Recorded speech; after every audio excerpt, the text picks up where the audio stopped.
Fidget nerd. Nerds, you're back. I'm back. It's a special episode. We're only going to talk about bearings today, and basically everything that I have learned about them. That's it. No fidgets of the week, no other stuff, just bearings. Deep dive into bearings. Hey, Michael Coco Spins. Nice new name. Good to see you here. Yeah, you finally made it. You've been a little while. So, and Wesley's here. So say hi, Wesley. Hi, Wesley. Thank you. Very good. Wesley is back again because Wesley is the only person I know, well, who I've talked to, I think personally, who literally has gained the skill of disassembling bearings entirely, even tiny little R188 ones, and putting them back together just how he likes them. So that's pretty cool. So he knows a lot about bearings. Hi, Brian. And we're going to have him here to help out. I have made a pretty extensive little Google Docs list here. I'm going to bring it up for you, and it is accessible. It is accessible through the description of this video. You can go there, and you should be able to click on it and have a look through this. Okay, so this is basically what we are going to be going through. I'm going to be encouraging questions from you guys, and you know, if Wesley sees one that I'm ignoring, he'll be able to like kind of bring it up on the screen to get my attention if I'm just going off on something and not paying attention. So I encouraging questions, but if you have a look through this and you kind of go, oh, wow, I see that they've, done many pages of this stuff and look, there's my question or there's my question kind of thing, then, you know, maybe hold off and we'll get to it kind of thing, right? But if you don't see it there and you really want to ask it, go ahead. Let's do it. So, yeah, where to get started. Where to get started is that I'm thirsty. So, you know, grab something that spins for God's sake and grab like a drink. I'm having a hot dad. So, sorry, they're actually, they're called Happy Dads. I think I've just been calling them hot dads with the guys at work so long that's kind of stuck. Sorry. What is that? It's a hard seltzer. Okay. Pineapple. Okay. It's kind of fun. Let's call them hot dads. I don't know. Whatever. One of the kids started doing it, and then there went. All right. So, what we got here now? We got some people. Cool. Sup, pimpin'? There he is. Jay Dizzy. Sup, pimpin'? Joey's metal spot. Good. Joey's here. Joey's back. Joey, that's that guy he sold me. I'm, sending him his bit, that he won. Can't remember when he won the bit 2 or the bit 3 or whatever. And he's like, you should send me something else. You should send me something to get all spot up. And he convinced me, so I sent him a little something. Sent him a little something Mocha May that I wanted to get all, spot up. So he's going to blast some Mocha May for me. And then Nice. Send that back. That'll be good. Hello, Arlo. Baja Blast. The short story in hand. Sounds good, man. God damn, yeah. Hey, Inertia. Gavin. Timothy Carter. Sup, dudes? We're good. Abigail's here. Rad. Okay, cool. So let's dive right into this. We got a lot to get through. And I don't even know if we have enough time to get through it all. We'll figure it out. We'll figure it out. So what are they? What are bearings? What are bearings? We are going to only really kind of touch mainly on the R188 bearings. And what does R188 mean? It's basically just a size.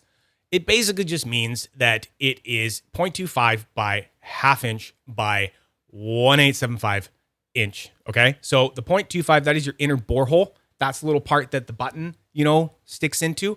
And then your ½ inch, that's the outer diameter. So another way to do it, inner diameter is 0.25, outer diameter is 0.5, and then the thickness, okay, is 0.1875.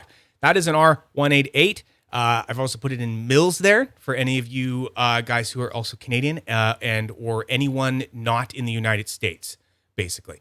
So there you go. And then there's 608. Those are skateboard bearings. They used to be used for fidget spinners way back in the day before the R188. There are still some old spinners you can get.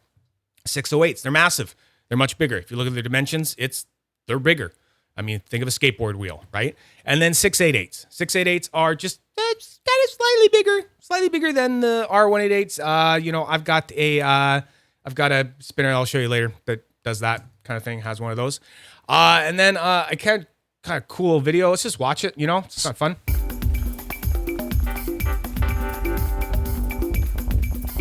This is what's called a deep groove radial ball bearing. It has steel balls that move inside tracks called raceways. So this one is way bigger. It's way bigger than anything else, but I can't find a video on like how our tiny little bearings are made in a factory, so enjoy. It's the same concept. Which are carved into a set of heavy-duty steel rings. The balls are made of the same type of steel.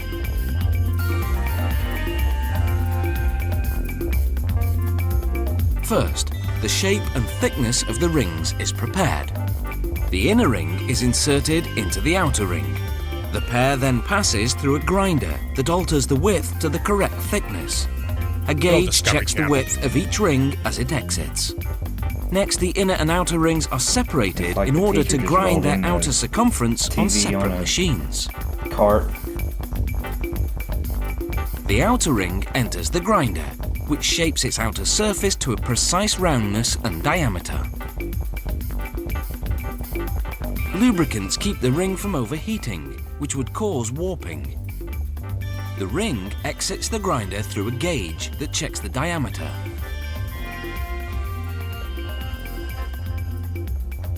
Next, the outer ring's raceway goes for grinding.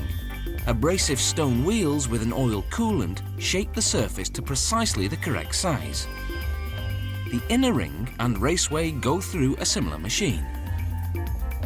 Now the rings go for polishing. An abrasive stone lubricated with oil polishes the steel surface. Here's the before and after. Nice. Next up is washing. The rings are coated with thick oil and fine. The raceways are cleaned with kerosene. Elsewhere in the plant, the ball bearings, which start out as steel wire, are being created. The wire is cut into pieces and a die punches those pieces into rough balls. The rough balls go into a grinder, which removes the bumps. Then other machines round them out and give them a mirror finish. This entire process takes 2 days. The balls then go through a furnace to harden and then into a bath of cleaning solvent. After several quality checks, the finished balls go into hoppers. The hoppers are then loaded onto the automatic assembly machine. The ball feeder sends balls down through tubes to a ball pusher that feeds the correct quantity of balls into the raceways of the now reassembled inner and outer quality rings. Control on these A ball divider positions the balls evenly around the raceways.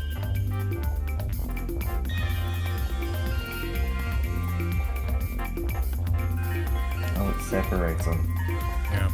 Next comes the ball cage, a metal structure that keeps the balls in position around the raceways. Exactly, ribbon retainer. The first machine installs half of the cage, the half with rivet holes. The next machine positions the other half of the cage, the half with rivets.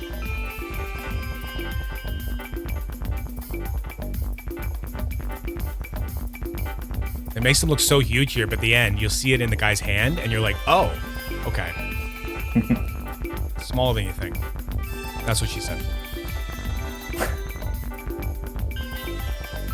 The machine test spins the bearing, then rivets the two halves of the ball cage together. That's it. The That's the bearing test spin. is You're now done. fully assembled.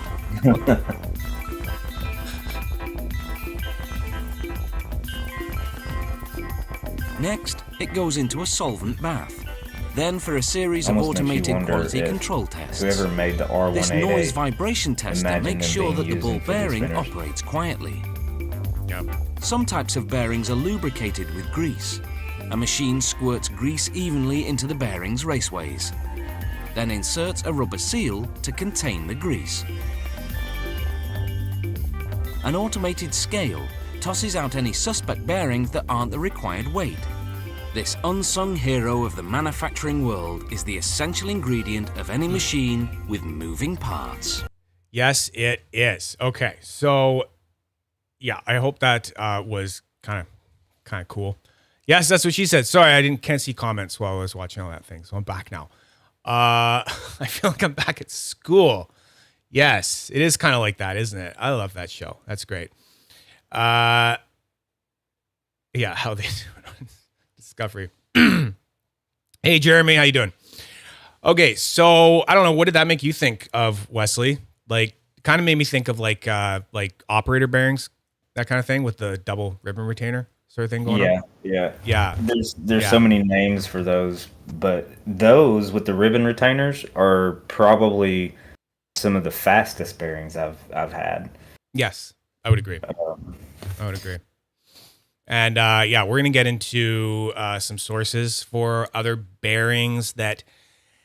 It's funny. It's like there's sources that I'm going to go over and like where to get other bearings, but some of these websites you realize it's like they don't give a shit about your fidget spinner. Like this is a bearing website where they're selling like 60,000 different kinds of bearings, and you're like, I want a fidget spinner bearing, and they're like, oh yeah, guess we got some of those. Yeah, which one? R188. Yeah, type it into the goddamn encyclopedia we have. Yeah, put in all of your measurements. You know, like you can like get everything down to like. It's insane. So there are some of those sites out there where you can do that sort of thing, right? And then there's, you know, nice sites like Unquiet Hands where they're like, we only do fidget spinner bearings, right? And they're like, here you are, right? There you go. So that is, there's a big difference there. So we're going to look at a lot of that. So what else? What else do we have here? So yeah, they are inconsistent. So like I was saying before we did that little video, I can't find one where it's, you know, showing how our tiny little R188 bearings are made. I would love to see it, but I imagine that it's a bit of a different process. And I think Wesley would kind of speak to the fact that they are inconsistent. I think Gavin could have something to say to that as well, that like you can buy a batch of a certain kind of bearing and think, oh, they're all going to be the same. Holy fuck, they are not. It's kind of annoying. It can be a little bit crazy that you can go and buy, you know, 20 of the same bearing, you know, for cheaper at some source, and they just are not. Right, Wesley? It's like you know, you can buy a whole batch, or you can just buy a pack of 5 from somewhere, and you think, oh, well, I've got 5 bearings now. I can just take this first one and go nuts with it. You might want to check them because they're not going to be the same.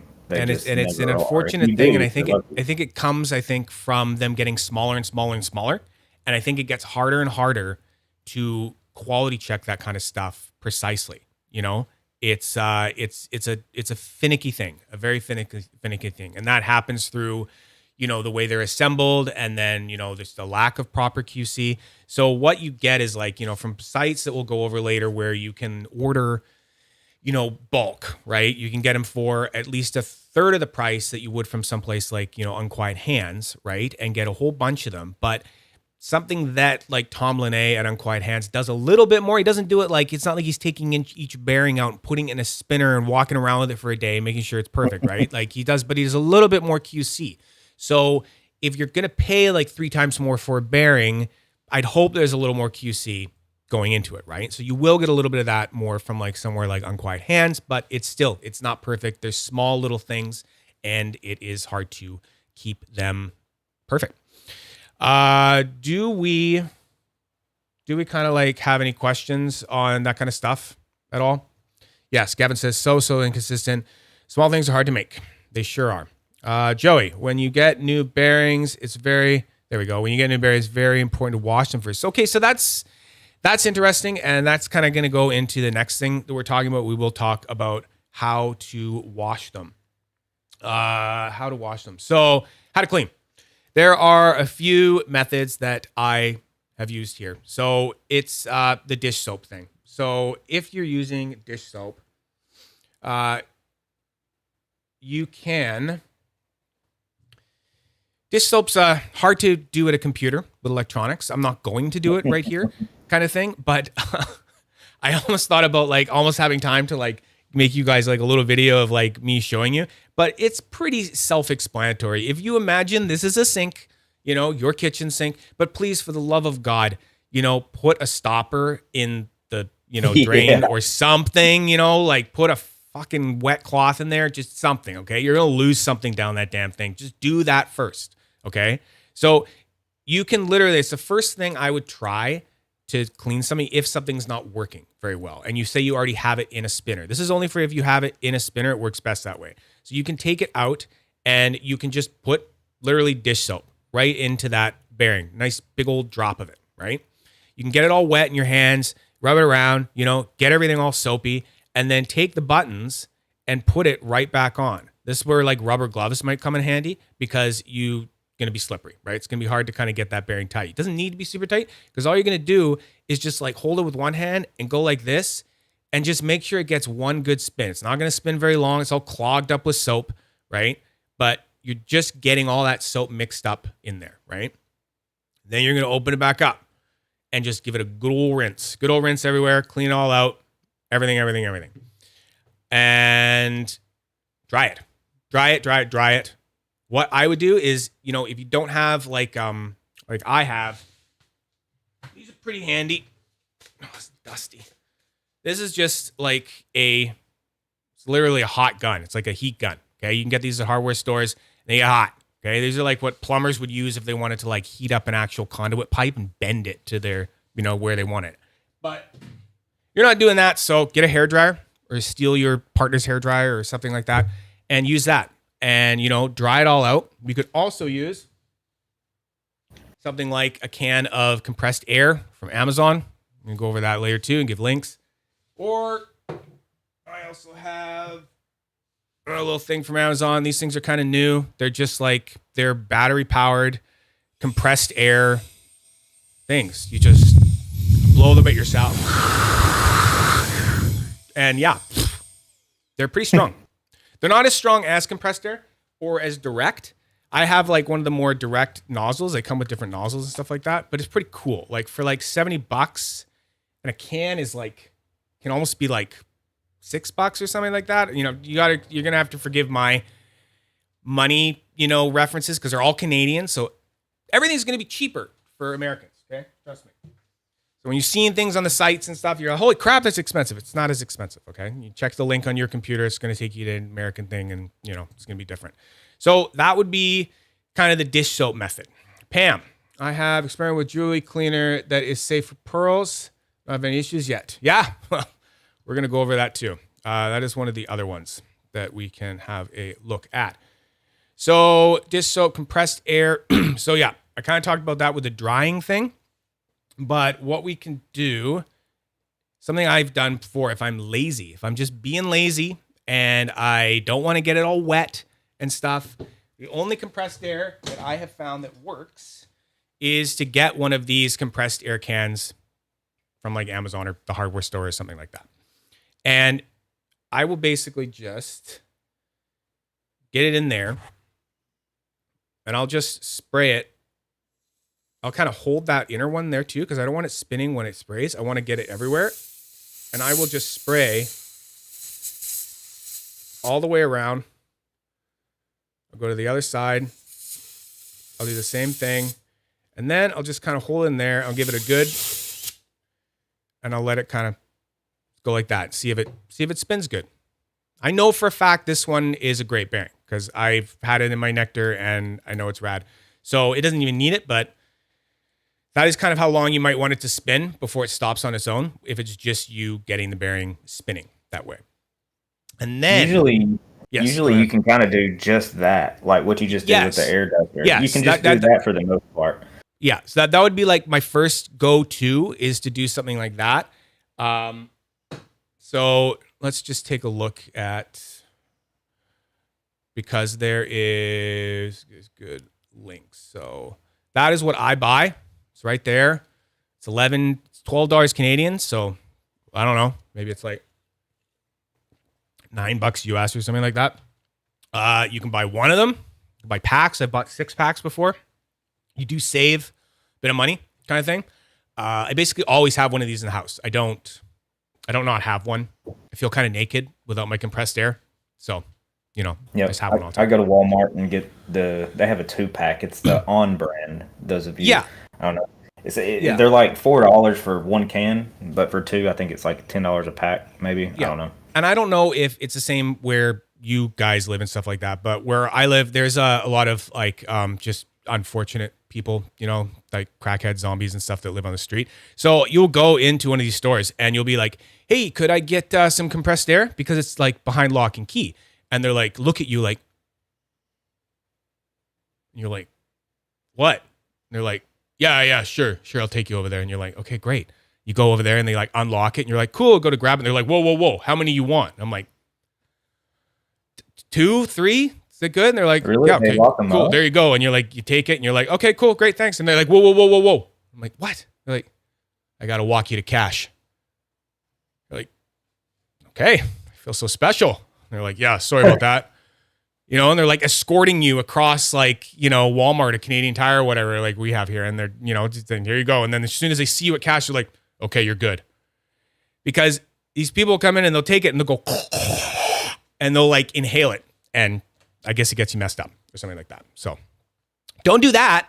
And, you know, if you're somewhere where that doesn't happen, you're lucky. Okay. It'll be a lot easier to buy one in Walmart. So what we got here? Yes. So we can do that. And then there is the, what else do I talk about? The Sonic Cleaner. Okay. Sonic Cleaner is what Pam was talking about. This is one I have. I actually have it right here. It's kind of dusty too, but yeah, right here, same thing. And yeah, I got a little video because I didn't want to show you how to work it, but I've used it a little bit on it, and I'll show you. I'm going here. Here we go. Yeah.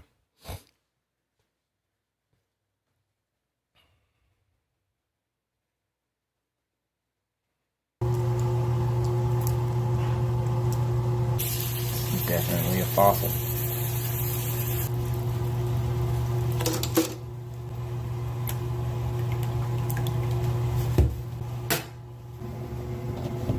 I wouldn't get it all wet like that. Probably just pour it in. It goes even longer than that. You can go for like 8 something. Does another little one. A little bit dish soap. And it's just water and dish soap.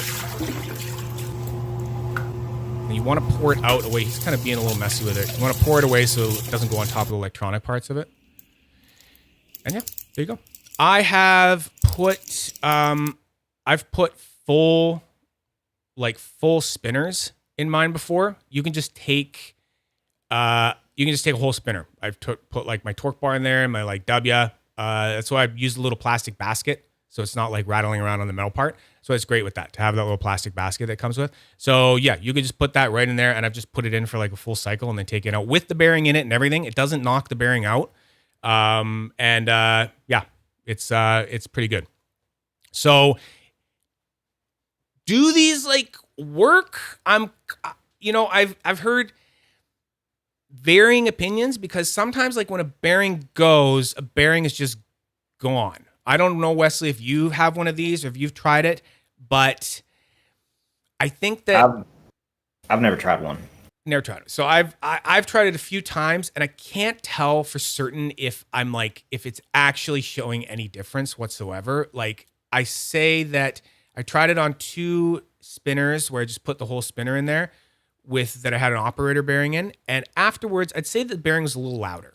It felt a little louder, maybe a little faster, but I don't know if it like improved it, right? In my experience, the plastic retainer ring swells up with liquid. The plastic retainer ring. That's like new in one.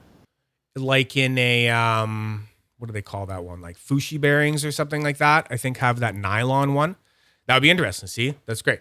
Joey's I have gonna a say couple something of ceramics. I have a couple of ceramics that have that plastic. It's a white crown retainer, and it's plastic. It feels kind of spongy. Maybe that's what he's talking about. But those, they work good, but I hate them at the same time. Cleaning those, because what I'll do is sometimes I'll use like really hot water and just rush it through the bearing after the soap. And if you do it with those, it kind of warps them a little bit, so you got to be careful. Yeah, and I mean, you are dealing with these plastic. tiny little plastic things, right? That being said, I've heated up. What have I heated up? Yeah, like trying to get out certain bearings when they have like Loctite there, and I'll use my heat gun to heat up the Loctite to then push it out. And I swear to God, like the ceramic balls, they can take some goddamn heat. It's crazy. Like I've had it like right on there, like telling myself, I'll be like, you know what? I don't care about this bearing anymore. Fuck it. Right. It's like done. I don't care if it melts. And I'll just have the nozzle of the gun right on there, just like, God, this thing smoking. I want it out, right? And I've never seen one of those little white ceramic balls melt. So I guess ceramic has its they won't melt. Yes, darling. So what about using ethanol alcohol to clean? You can do that, and that is like kind of something that you could do if you wanted to release some like some of the Loctite as well. Heat is all you really need for Loctite to release, especially like medium. It kind of just heats it up, but you can use alcohol. I have done that before. That will happen. You could also, I know someone, like I know there's a guy called Hugh McGuire. I don't know if you know him. And he does a lot of Magnus stuff. And he had like, he has the same sonic cleaner, I believe, as me. And he was cleaning his original Verk coral. All those little holes. He's got some grimy hands. And they just fill up with like black grime. It's gross. So he would show you, he'd be like, he put straight up fucking alcohol, like rubbing alcohol in the cleaner and just took the whole, Verk top off, all the magnets out and everything like that. Just put those right in there, did a cycle, flipped it, did it again. And it just killed everything and came out looking like goddamn brand new, like fresh off the press. So you can do that too if you need a little extra to get it out. I don't know if it would really be necessary. I mean, it's a sonic cleaner. It's vibrating this stuff sonically at like super, super high speeds. So they claim right on the package that all you need is water and that you could add some dish soap if you please, right? And if you would like. I just do it anyway because it just seems like the right thing to do. Add dish soap, Being thorough. We're cleaning things, right? Well, soap. Yeah. So, all right. So what we got here, and you guys, I'm gonna be switching screens a lot and stuff, trying to like keep up with all this stuff. So that's one of the reasons that Wesley's gonna be able to like bring up questions and stuff on the screen. But if I'm like directly looking at the desktop, I personally can't see the chat at the time. So you guys have to like yell at me if I've missed stuff, or like Wesley, you can yell at me and be like, "You're on the wrong fucking screen, dude." Like we can't see anything that you're looking at because that can happen. Okay. So where are we at? Sonic Cleaner. Cool. Then the how to test. Okay, this is cool. I like this. So this is something that Wesley just showed me before we started, because I was talking about how I like to test mine, and then did I keep it up here? Where did I keep it? Yeah, it's right here. Okay.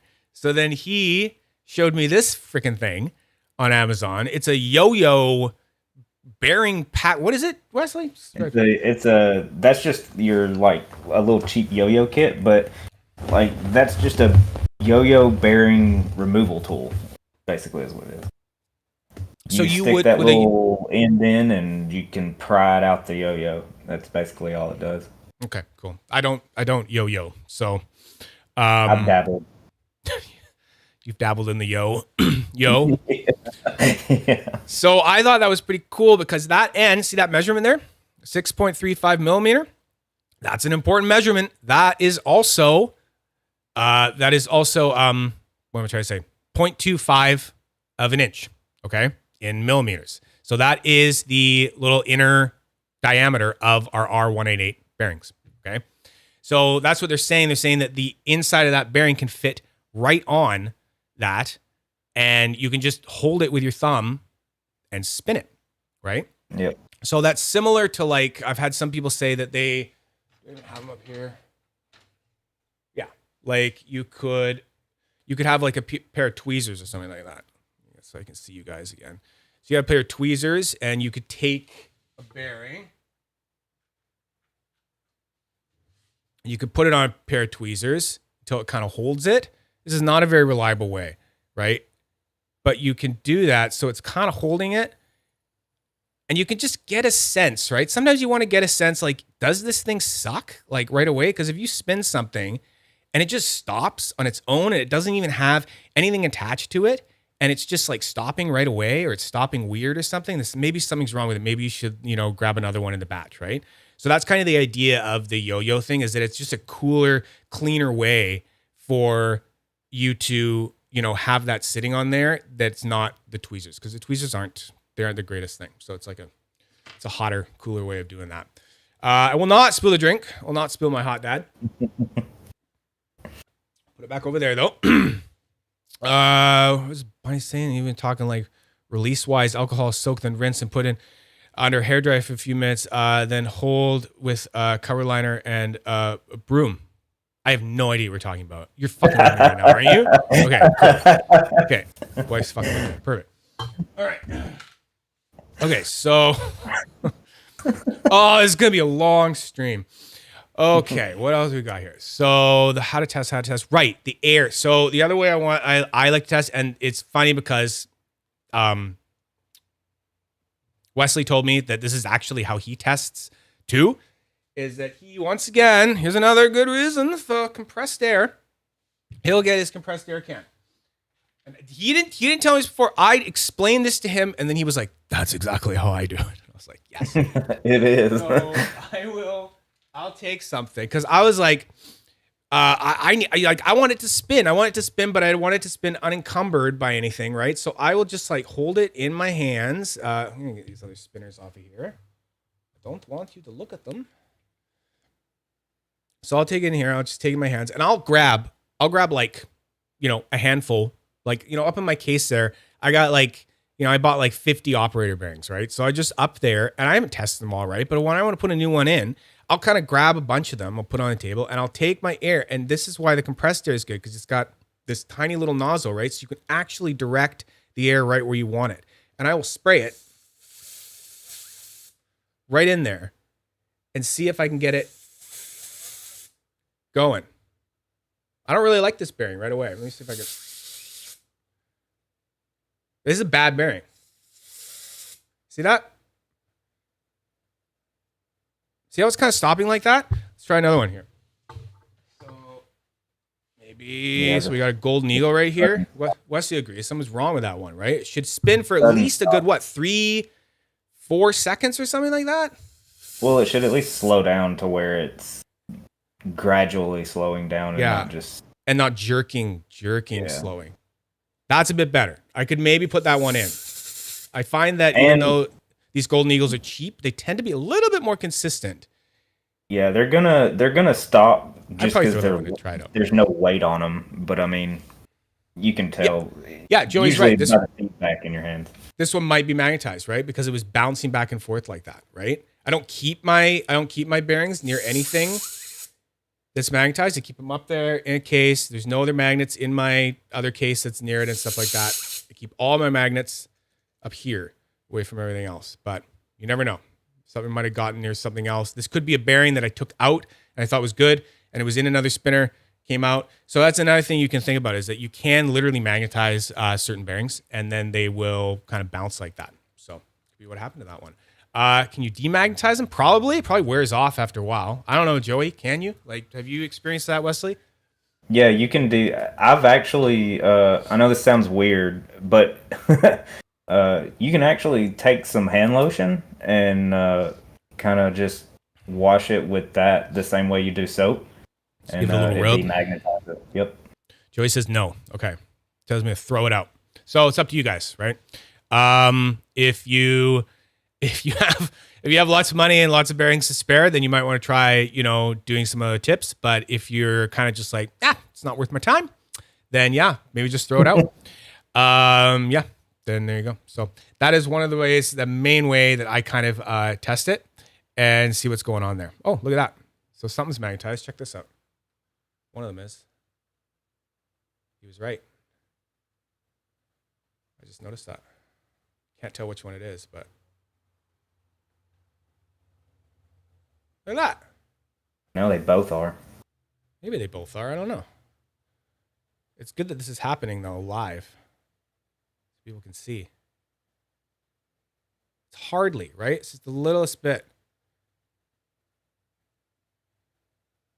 I don't know, babe. What else is that lotion for? Yeah. What a live I don't know, be without dick jokes. It's for dry skin. Dry skin. It's dry. It gets dry everywhere.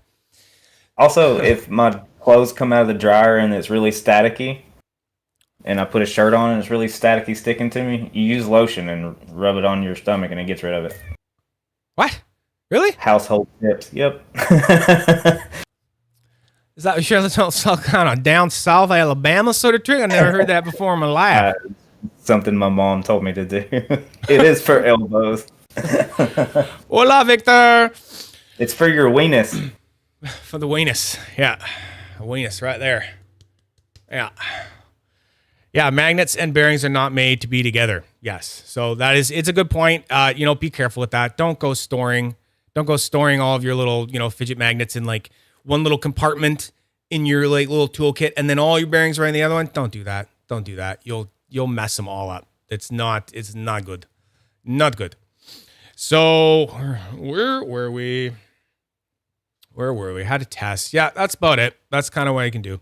Okay, so now we're getting into some good stuff here. So where to buy? Oh my God. There's probably more places to buy than you would have thought of. So one of the first ones we can go to is G1. G1 has bearings. They have a few. They're actually only one of the only places I found where you consistently go and get like, 688 bearings. And R18 bearings. And then these are just weird bearings for like weird loudy, toys, basically. For basically ring spinners, Are you going to bump into these bearings and need them? Maybe if you're into loudy ring toys, but otherwise, nope, not really. So, the 688 is, one of the ones that's in like this toy that I have, this beautiful, beautiful new one that I got, the Zirk and Brass, Bit 9. So that's one of them who uses it. The only one I have. That's pretty cool. But they sell a few of them. They sell some shielded and, they sell some, I'm going to say that's a double stainless steel retainer with black ceramic balls in there. They just call it mixed ceramic, higher ceramic. And then they sell another one that's looks like a peak retainer to me. White ceramic races with white ceramic balls kind of thing. So lots of places to get those. You can get those same exact ones from Loudy too. That's where all those pictures are from, just about. Yeah, so you can go to the Loudy website as well and get that kind of stuff. But I've just brought up as much as I can think of right now, to give you guys some stuff to look at and go for. Okay, then we'll go right into something a little bit more complicated. So this is a lily bearing. So remember what I was saying? Where I was talking about the websites where it's like they don't care about your fidget spinner. This is where it starts. This is a bearing manufacturer straight from China, and they make bearings. They make all the bearings, any bearing you could think of, right? But it's very nice and easy to order them if we remember our measurements. Okay, so remember our little measurement we talked about on the first sheet. Look, there it is: 0.25 inch, half inch. The 1875 width.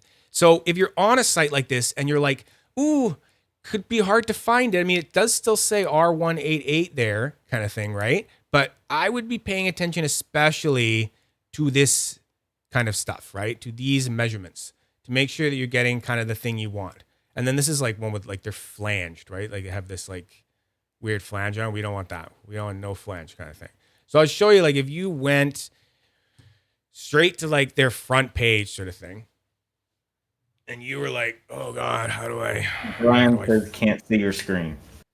Can't see my screen. You see it now? I can see it, I can see it, but I don't know about them. Okay, we back here? Back here? Okay, we're gonna go back to the desktop.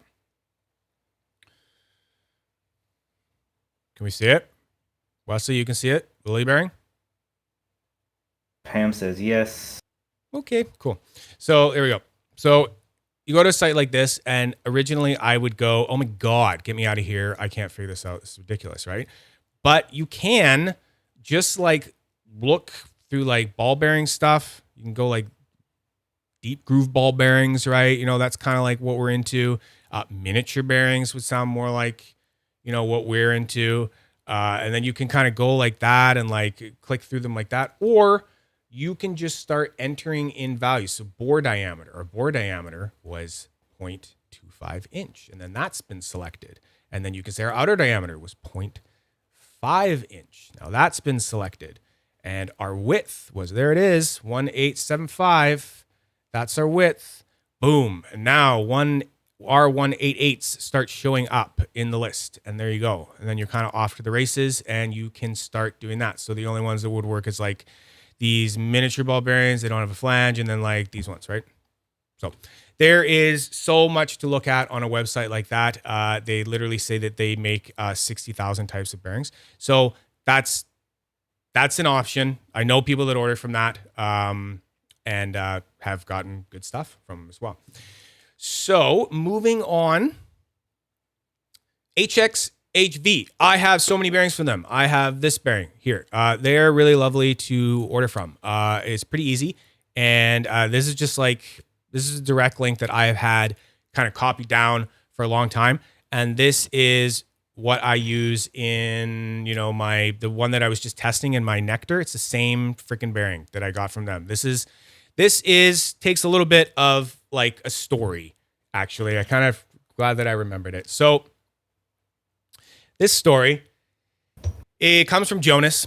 And this is back when I was talking to him about bearings and I was saying like, how did you decide that you wanted, to use that bearing that you use? Because he uses that same bearing in there and he called it the operator. Bearings don't have names. They're just called, oh, that's that bearing with the 10 balls that are made of that. And they got a retainer that's made of that. And they got races that's made of that. Okay. It just goes on like that. And they're like, that's the one you want? Great. You want the one made up of these components? Perfect. And then makers go and give them names to make it easier for us to order them. So like, Tom Linné would call that same bearing the Quantum. So I was asking Jonas, how did you decide that you thought that that was the best bearing for you? And he said, well, it's pretty kind of a long process. First, he went to, I believe it was that same site, and he ordered something like he picked like 20 or 30 different bearings that they had of R188 bearings. Okay. And he ordered like 5 of them, of every single one. And he had them all come. And then he went and he tested all 5 of every single type. And he narrowed that down to another 10 or 5. And then he said he went and he bought 100 of each one of those kind. And then he went through and he started testing and seeing the consistency of either one. He said that he spent thousands of dollars just testing. And in the end, he came out and said that his favorite bearing was the one that he calls the operator, the one that was up there on the screen. And it is the double stainless steel retainer, stainless steel races with 10, 9, I think it's 10 zirconium. What are they, Wesley? How do they say that again? The white ceramic ones, like zirconia or something like that. Golly, brain farted. We'll look at the site. It's okay. So they have it's this one here. Something. Yes, with the 10 ZRO2 balls, 10 of them. Double ribbon retainer, stainless steel rings. What does that stand for again? Not that this really matters too much, but yeah, it's like zirconia oxide or something like that. Can't remember. Anyway, so that's what he arrived on. He arrived on this bearing, he called it the operator, he loves it. And yeah, he just thought it was kind of like the most reliable, best one. And that's literally what he went through to get to that position. He told me that story a long time ago, back when I was kind of getting... Nitrate. Zirconium which? Zirconium nitrate, Joey's metal spa. Okay, perfect. So there you go. So that's just one of the ones you can get from here, right? So you can get like the what is it called? Question coming back. I'm coming back so I can see. For me. Oh, so, from you. Yeah, so on that website, I've never ordered from there. How long does it take? Really reasonable, actually. They're actually pretty good. So you will kind of order and then I don't know, maybe like within a couple weeks kind of thing. Okay. They're actually really reasonable. It's I'll go over the ordering process because it's I was told a certain way to do it and I've never had it kind of work any other way besides this. So what I do is I always email Tina Tang at this email address, and I will like copy this link that takes directly to her website or the website. She's just a salesperson for that website. It's not like she owns everything. And I'll just send her that link and I'll be like, hey, Tina, want to make an order? I would like 25 of these. And then I'll like take another link maybe and I'll be like, I'd like some of these and I'd like some of these. And I just use the links to not confuse any kind of lost in translation stuff or anything like that, right? I think one time I made an order where I got some full ceramic stuff. You can get basically the same bearing that is like the legendary, what's that full ceramic one everyone likes? The, it's escaping me right now. The black one. The dark matter or dark matter energy? that Unquiet Hands calls dark matter and stuff. So you can get that one here. Basically the same thing. Wouldn't be surprised if Tom gets it from here, kind of thing. And I think I ordered a few things, but here's the thing. So when you order from a website like this, there becomes like an ordering difference. You can't just go and say, hello, I'd like one of this and I'd like 2 of these. And could I please have maybe 3 of those dark matters? That'd be great. They're like, no. They're like, we are a bulk place. There is a minimum ordering thing here. So if you go and you order a dark matter, it's going to cost you a third of the price. It'll cost you, I think, about $4.50, maybe $5 a bearing versus going on Quiet Hands, spending $15 on one dark matter bearing. So it'll cost you a third of the price, but you got to order like 50. I shit you not. You have to order a lot. There are minimum ordering things. Okay. Yeah, but they're a surplus vendor. Go and flip them if you wanted to. I can either confirm or deny that I've flipped bearings in my life, but you could go and do that, right? You could go and bring them back to the community and, maybe just mark them up 50% or something like that, right? So it's not like it's a total loss on your part being like, holy crap, I got to dish out like $200 or more on all of these bearings just to get a few that I wanted, right? So that's one way you can do it. Thankfully, the operator ones are, I think, a little less on the order. I think you can do like 25 at a time, and they're like $1.50 each, like literally like $1.50 each. It's great, right? And it's a good, reliable bearing. So that's these guys. And that's the place that I've kind of ordered from in bulk the most. So that's one of the questions I get all the time is where do you get your bearings from and stuff? And that's been one of the ones the most. So any questions with that or anything, or we good? Brian Mikado said it anyway. MOQ. Yes, they will say that. They will say there's an MOQ. They'll use that. Minimum order quantity. Thank you, Brian. Because I saw that one time and I was like, what the fuck does that mean? MOQ, what the fuck does that mean? I just like couldn't. I was like, oh right, okay. Because she'll use it. She'll just be like, oh no, sorry. You have the MOQ on this is this. MOQ on this is this. And you're like, okay, cool. So that's what you have to deal with if you're going with like bulk stuff like that. All right, let's move on to another one down the line here. Unquiet Hands. We talked about it a lot. Okay. They are they're like, oh God, I love Tom Linné so much. He's such a beautiful man. He's so nice to deal with and he's such a good guy. Unquiet Hands is one of my favorite makers. It's probably like my favorite like name for a fidget company too. It's so fucking good. Unquiet Hands. Like come the fuck on. It's perfect. It's poetic. It's great. So Unquiet Hands, one of my favorite makers ever. And he has just done an amazing job of just giving you this selection. Most people are going to know exactly what I'm talking about with this site. It's great. You will pay a premium, right? Dark Energy is $14 for that one thing. You could probably find that bearing, made up on another site. Or I don't know, you could maybe even get them to make it for you, right? Wesley could make it himself. He could just pull it apart, other bearings. And he'd be like, oh, what retainer does it have in there? And he could just pop it together, right? He knows how to do that. Great skill, right? So you will pay a premium on these, but you are able to then order smaller quantities. You can order like 1 or like 5 or like 10 or that kind of thing, right? So you can go through a lot of stuff. Another thing that is absolutely amazing that I'm just going to pick the Quantum. We'll just keep talking about the same one. So this is the same one we were talking about just now on the other site. Same one I've got in Nectar. He calls it Quantum.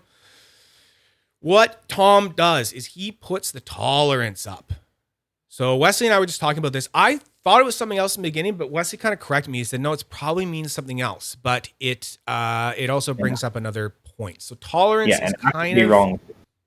Yeah, like we both have a point about what's going on here, but I think Tom's talking about what Wesley is talking about. So if I could bring up, I'm gonna have to go back to show you guys this. So if you have your spinner, you'll notice you have it all installed, and you notice how there's like it still wiggles a little bit. That's just it wiggling on the bearing. Okay. Yeah. And that's kind of what Tom is talking about when he is saying something like that for the tolerances. So he says 4 in a scale from 0 to 5, 0 being loose and 5 being tight. He means it's a pretty tight bearing on his tolerances, right? That's funny though that he calls this one a 4. Like, I mean, I know the one I'm using right now isn't directly from him, so maybe his are kind of, assembled a little bit differently. Like, I would almost call this one like more of a 3 or something, because I find something that's like, say, a Go Fast. I find a Go Fast to be tighter than the other one. And we'll see what he says. Does he have it up on this one? Maybe he doesn't have it up. He doesn't even have it up on this one. Some of them he doesn't. I also love the characteristics he gives of each bearing as well. Yeah, like he's like writing about it like they're pets or something like that, right? That you're gonna adopt. It's great. So yeah, see, like 3 is where I would put like a Go Fast, but I mean, so much of this stuff is. I love it. Very, very. What's that? I love it 3. Like if we're talking about the wiggle room on the buttons and the spinner, I gotta have a wiggle. I gotta wiggle too, Wesley. Yeah, I like a good wiggle. I like a good wiggle. I don't like it all tight. Yeah, I like a good wiggle. Gabin's probably already typing. That's what she said at this point. But Joey says that is a tight tolerance of the berry. Yeah, loose tight. Okay, good. So agreeing with me. Something else I've noticed, and kind of something that I thought that meant for the longest time, is if you have great way to show this is if you have bearing, like let's look at this one. We'll put it in millimeters. No, we'll put it in inches just because that's the measurement we were talking about. So there's that 1/2 inch that all the websites are talking about, okay? So yes, we're rounding up because it's calipers are very precise, but there it is. 499 is 0.5, okay, for the other side. Then hopefully this works. That's the same goddamn thing. So what I've noticed, that's good. It's consistent. But what I've noticed is that you will put something like a dark matter into another spinner, and it'll sit tighter. Ceramics tend to sit tighter. I don't know exactly what that is. The tighter the tolerance, the slower the bearing. Really? Because that would be fascinating new knowledge. If that's true, that would explain a lot of stuff. I'm glad Joey's come and talked about this because Joey's got a lot of experience here. If you think about it, what he's saying, like if you have one that has no wiggle at all, it is a little slower. If you think about because the balls are like, yeah, it's like it's maybe like the judder would even slow it down more because it's like maybe it would spin better on a table because everything's all lined up and it's like, but that's a very good point. Because if it feels looser, like you can just barely spin it and it just keeps spinning, just like a barely little flick on the looser ones. On the tighter ones, it doesn't do that. Yeah, I don't know. I know what he's saying though. I know exactly what he's saying. And these are things where when I was first getting into spinners and stuff, I didn't notice this shit, right? Like I didn't notice like the different like sounds and like, how, one was tighter than the other, spun it. And then you start holding these things more and more and more and playing with them more and more and more. And then it's just like I've said before, I get like more finicky and more bitchy about these things than ever, right? So now I can like pick one up, spin it, do a judder and be like, nah, it's fucking crap. And just like, yes, fuck that, right? Give me another one, right? And like, I could just tell right away. It's weird, like my wife's been like, sometimes she'd be like, oh, we got to go out, we're doing a thing. And I'd be like, I just got to put this new bearing in this spinner and I want to go out kind of thing, right? And I'd be like, okay, I'm almost done. And then I'll be like, fuck. And she's like, what? And I'd be like, I just put it in there and it's shit. Be like, never mind. I'll grab this spinner. That'll be fine. We'll do that instead. And it just becomes a thing, man. You know, like, don't get too finicky about it or you'll end up like me. Pam, do you prefer a noisy bearing or a war sound or a silent bearing? I prefer the middle. I prefer the Goldilocks bearing. I'm very much a Goldilocks kind of guy. That is why the operator is more kind of my thing. I don't like the dark matter bearings where they're so loud. And if you put a full ceramic bearing, pretty much almost any full ceramic bearing, into a spinner, and then you put like light buttons, titanium or Altum, it basically turns that spinner into something that like you can't use in public anymore. Like I've had, right, Wesley? Like I've had, like you can do up a spinner and make it that like you could not use that waiting in a doctor's office anymore. People would be like, what the fuck are you doing right now? Yeah. Right? My favorite though is I like a noisy bearing, but I don't like a noisy bearing. I like that whir sound from a ceramic. So like you said on the dark matters or whatever, I'm not the biggest fan of them. I like them. I've got like 2 that I like. Me too. And I think it's just because of the way they were made, maybe they're different than the rest. I don't know, but they're not as crazy loud. I find full ceramic slow too, me personally. My solar flare that I have from Unquiet Hands, it's the only one I've got, and I've had it for like a year. Dude, this thing is fast. It sounds amazing. It has that whir sound. It doesn't sound like your other ceramics. I don't know what it is. Maybe it's the black balls in with the white races, but I don't know. Something about it just, I put it in all of my main carries. So, but I prefer a hybrid sound more, particularly over a full ceramic. Yeah. I don't know what it is about that, but a hybrid just seems to be the way to go. And it's kind of, I guess, goes with the whole, it's more with a Goldilocks thing. It's right. Like I don't want too much. I don't want too little. I just want just right. I don't want all metal. I don't want all ceramic. I like a mix. Right. So that's interesting. So you mean like, would that qualify as like old, like where are they? Hollowed out buttons are noisy as bell. Yes, they as are. As well as hell. We'll go hell as hell. So is that like these kind, like the ones that like Modusworks made where he like hollows them out a little bit kind of thing? Because that would explain more, why I find more noise coming from this thing often.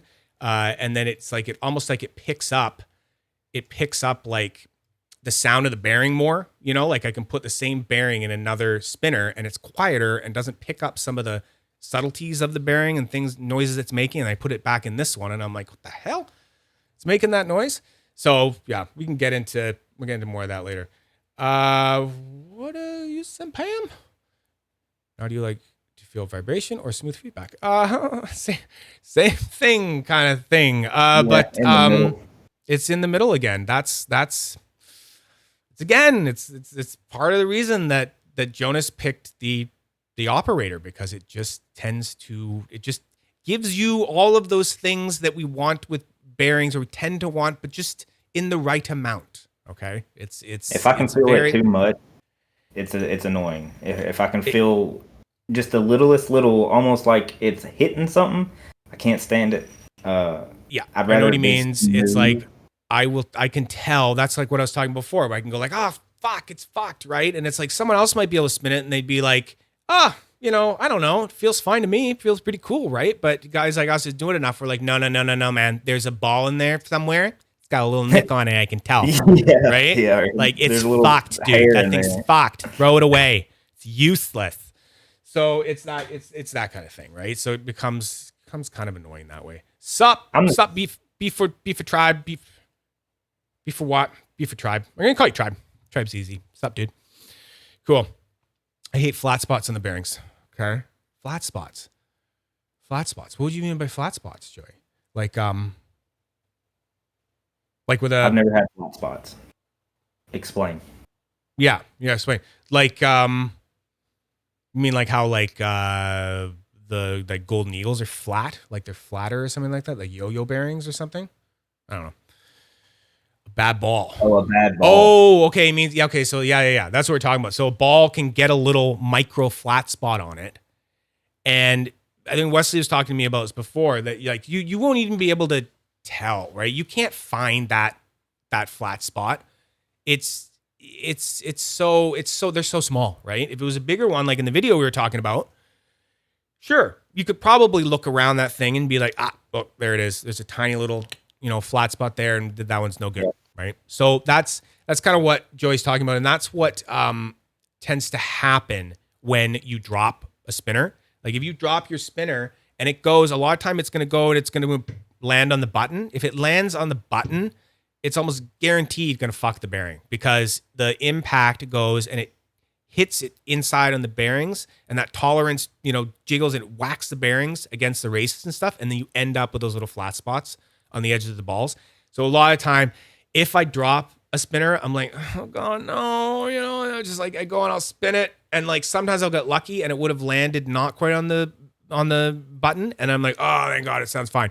And then sometimes it lands and I spin it again, and I'm like, you tell right away, it's fucked. It's fucked. Yep. It's done. Thanks, Jordan. Thank you very much. I will keep it up. I'm just going to keep showing up every Sunday as long as you guys do. Ceramic balls will crack, but it's hard to see them if you know that one's cracked. Yeah. So you'll feel it though. They're probably a little bit more fragile, but I don't know. They're nice.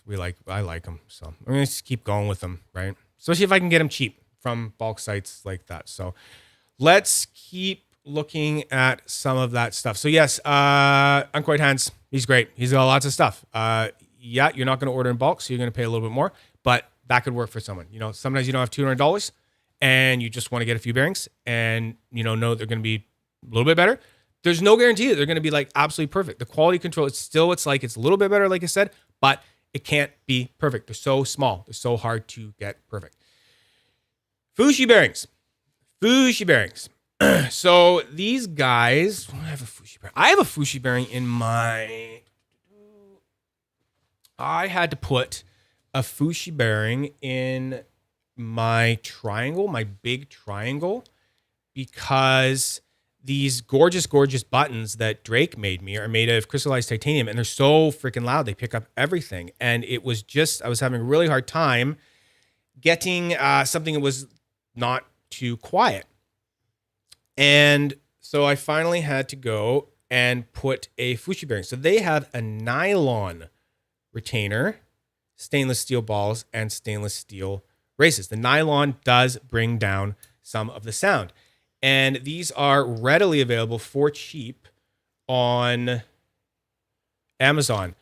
Jeremy, what did I use in my Torque Magnum? Like when I had it, I used a multitude of things, but I think I eventually sold it with an operator in it.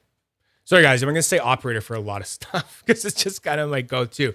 But I swear to God, after this, I'm ordering more stuff because I've already, discovered some other places I want to order some. So I'll mention some of the ones I will be ordering after this stream. You can't beat a sushi bearing. Can't beat sushi either. Sushi is fucking great. Love it. And there he is. So Greg Mig, I sold it to Greg Mig. There he is, operator. So that's when it has in it.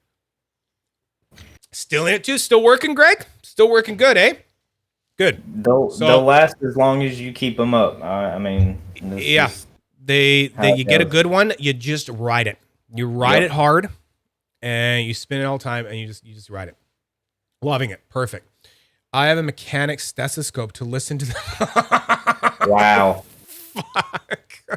Oh yeah, that's next level. That's next level. Okay, Joey, you send me a link. And I'll add it to the Google Docs after the stream for a mechanic stethoscope. I will put it in there.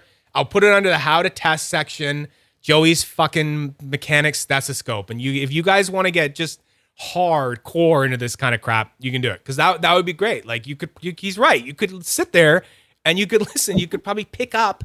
I bet you can spin it slowly and you could probably pick up little differences in how it's when a ball hits, probably kind of like picking a safe, right? You got your little stethoscope like a thing and you're like listening for the little hammers falling and stuff like that. I hear a tick. I hear it ticking.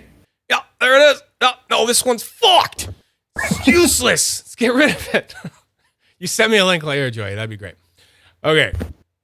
Moving on. We got so much shit to get through. Okay, so Fushi. Yes, they're very affordable. They're even cheaper than $13.99 because that's Canadian. So it's going to be cheaper for you. So yeah, sorry, not sorry for the Canadian links. I'm sure Amazon will just redirect you to all of the American ones. So yeah, it's quiet and it's fast.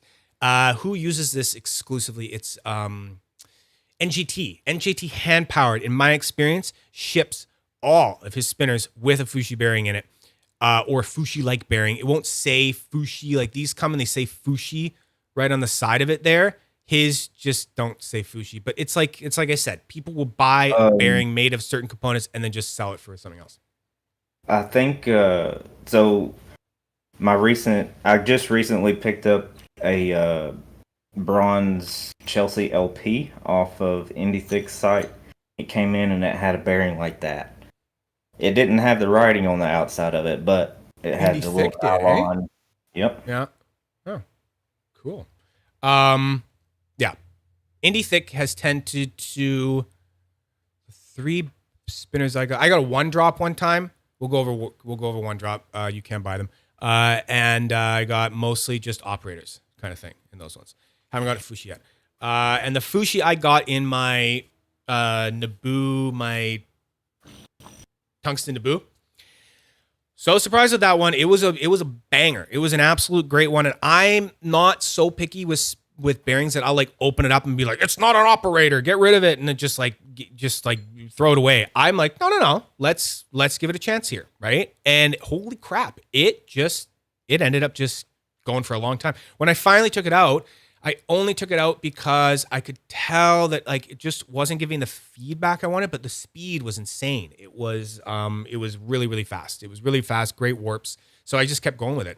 Eventually I switched it out to an operator because I guess I'm just a little operator whore or whatever. But I switched it eventually, but it was awesome. So that's what I'm trying to say is like, just let it go, right? Like let it ride if you want to, because sometimes it's hard to find a really good bearing.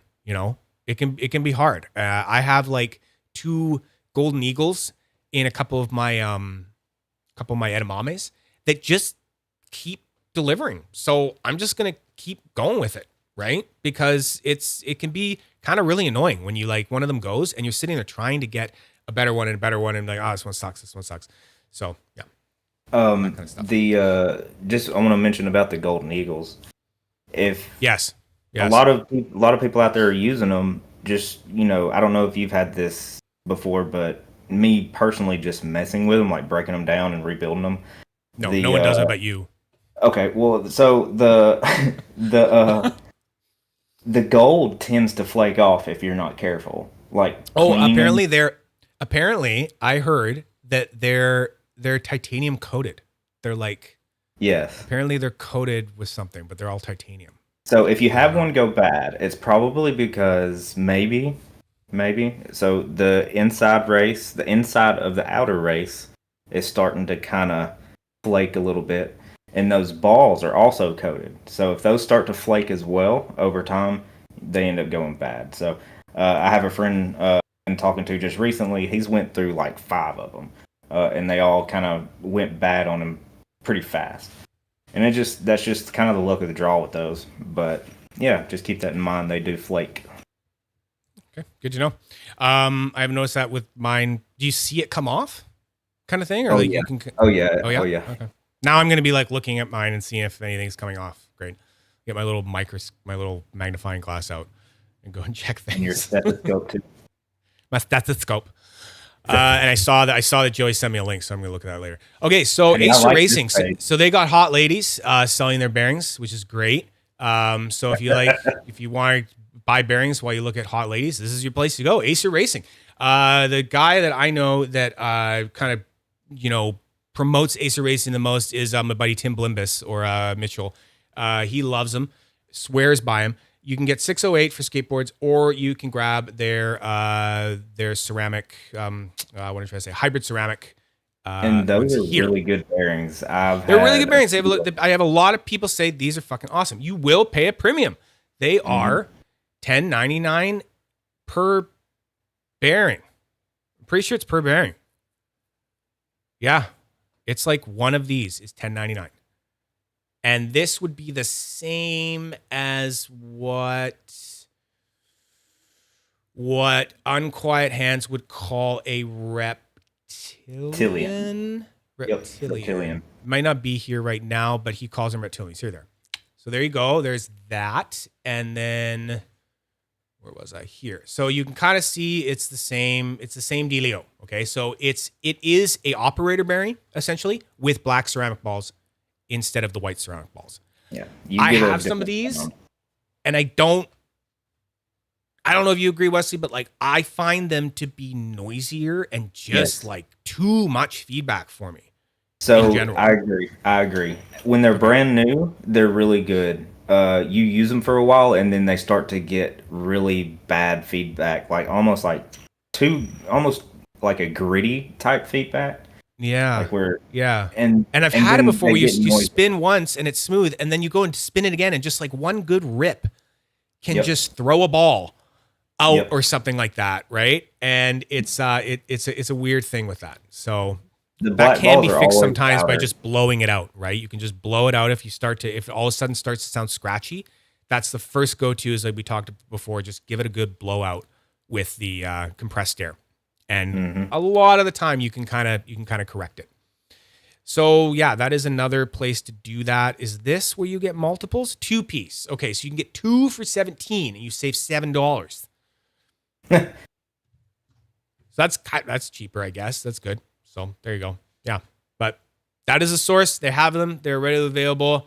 And yeah, Racer Ladies. So you can also find that brand on Amazon too. You can. Okay, good to know. Let me get rid of all of these messages that pop up. And then Heck, I think is still selling these or started to sell them again. I don't know.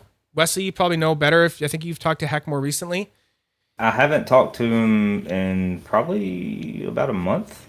Okay. I heard that Heck was kind of back selling some bearings. He used to sell packs for us, kind of thing way back in the day. And way back in like the first times kind of day, spinner days and stuff.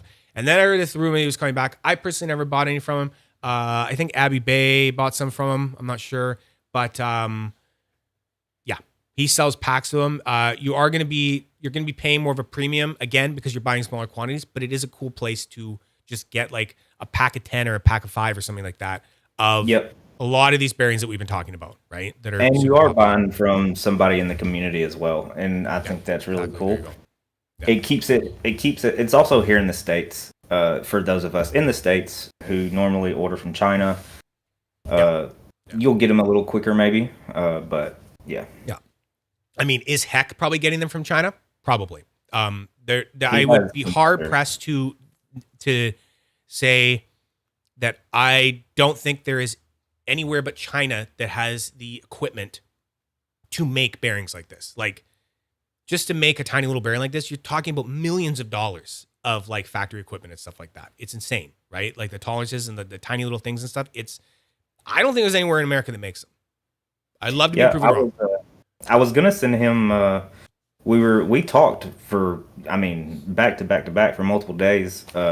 When he saw me building these bearings, he was taken back by it and really hyped up about it. And so he wanted me to send him some of my customs. And so you've got one of the customs you'll show later, but yes. I was going to send that to him, and maybe still I can get some out to him, and he can get them up on SpinFam. That'd be pretty cool. That'd be great.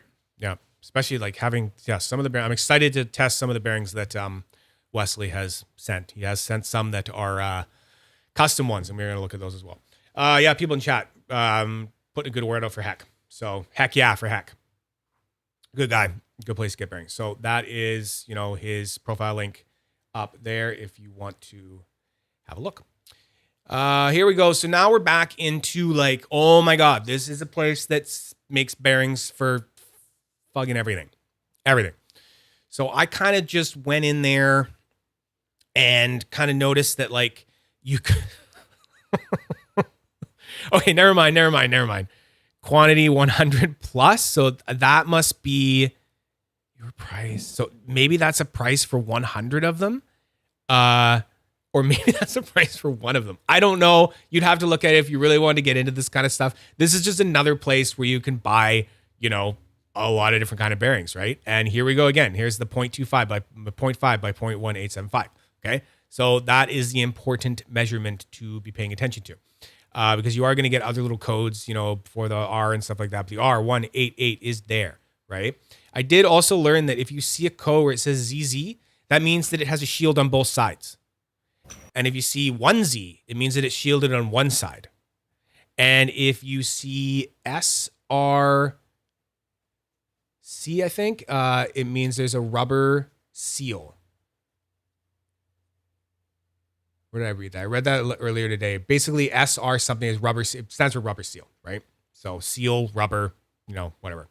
So those are like the ones in the video we watched at the beginning, where at the end they all lubed up, and then they got their little rubber seal pressed on them. So the rubber seals are like colorful, like blue or red and stuff like that. Metal shields are just metal.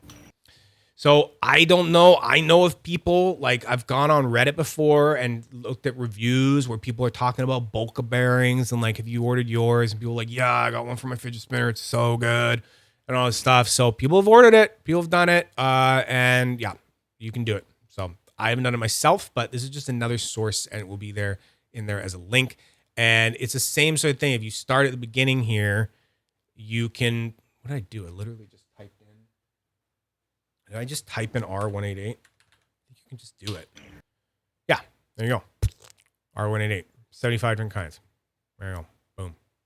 I feel like you could almost take some calipers, measure your borehole, and get on here and almost get you a bearing to custom to that one spinner almost. Right? You might be able to. Or maybe not. I don't know. But like I do notice a difference. Like this one is 0.187 and this one is 0.1875. You know, so there is a slight difference in the thickness there of that. And I wonder what that is and if that's how precise they are, that they are going down to like, you know, 0.0000 of an inch, which is pretty crazy. But this is how these guys operate, right? One drop, yay! One drop. Okay, so One Drop is they make yo-yos, One Drop yo-yos, and they also make the famous Trillium and Billium spinners that you may or may not know of from way back in the day. But they also sell the One Drop bearing right here. So this is I'm going to be ordering a pack of these after the stream for sure, because I didn't actually know they were doing this again. Because I'd heard before that it was like you had to order like bulk from them to make it more affordable. I kind of see what they're saying because you can order a 10-pack and it's $64 Canadian. Okay, so I think that's like $50 US. So you're basically paying like $5 a bearing. Not too bad for a bearing that's supposed to be pretty freaking good. It says right here that it only has it unshielded as to like show it. Where does it say? Also... It says some of there. Come shielded, de-shielded photo for reference, just for you to see it in there. But these are all shielded bearings. I have experienced only one or two of the shielded ones. The shielded ones that are lubed, sorry, they're all shielded. Some are lubed, some are not. Okay, I've only experienced a lubed shielded one. And, oh my God. This is important stuff. What is this? Okay. Ooh. I thought you threw like rice at me or something like that. I was like, what, you want me to put rice? You haven't opened the bag yet. You said it's not rice. It's sealed, babe, but good try. Okay. Yeah. No, it's fruit. It's fruit bits. Cool. Maybe it's disguised as rice. No, that's definitely fruit. Thank you. Yeah, bitch. Okay. Where are we? You can take the shield off, Pam says. And they're very smooth and quiet. So that is kind of like the main point of One Drop bearings that I've heard. They're so quiet in the lubed form. Okay. Too quiet for me. But if you're someone that wants like if you want your spinner to kind of like perform more like a spin top and just be this like still quiet, not much feedback, kind of like really fast sort of spinner. 1-drop lubed shielded bearings. Definitely something for you. I will be ordering myself 10 of the cleaned ones. Even though it says that they're not recommended for the spinners, they say that those ones should be for spinners. But that's just a preference. So that's what I'm going to be ordering after the stream because I really want to try those. Sorry, it says lube won't spin quite as long. And I believe that. I believe that because if I'm being honest with you, Wesley, the lube 1-drop that I have tried, I found it fucking slow. Like I found it. It's not as fast as I thought it would be. Because I've had people just like rave. They're like, oh yeah, I love the 1-drop. And I love how, like smooth and quiet it is. And then it all it becomes about is like the judder, like when you're changing the spinner on the axis and you just like feel the judder and it's so quiet and I love it. And I'm like, okay, cool, great. But I like to warp my fucking spinners, man. So I need speed. I want speed and I want it to hang for a really long time, like at the peak of the warp, right? Like if I can get like a 2 or 3 second hang, I'm like radical, dude. It's fucking sick. But like you put a 1-drop in there and it's like it's hitting the warp and almost going back as soon as it hits it, kind of thing. Yeah, I hopefully the cleaned. Yeah, I couldn't imagine a lubed bearing in my spinner. I don't know. It's just almost unthinkable. Sacrilegious is what it is. It's ungodly. Ungodly, I tell you. Not down here in Alabama. So there you go. You can get them from 1-drop too. It's pretty cool. You can buy yo-yos there too if that's your jam. If you like to walk the dog or anything like that. But there you go. And then also, you can pair that with the yo-yo tool that we were talking about earlier. I will also be ordering a yo-yo tool. Definitely ordering one of those. Okay, so does that conclude? That might kind of conclude the links I had for. Yes, it does. So now we're kind of into the how to install. So we're gonna go through a quick little Now we're gonna get out. Wesley's bearings here. Wesley. You know who else I think of? Wesley when I hear Wesley, the Princess Bride. Yeah. Right. Who's old enough to know what the Princess Bride is? That's such a classic. That's such a good movie. Put some of these back. Okay. So let's get you all looking at the same thing here. So how to install, and then then we will talk about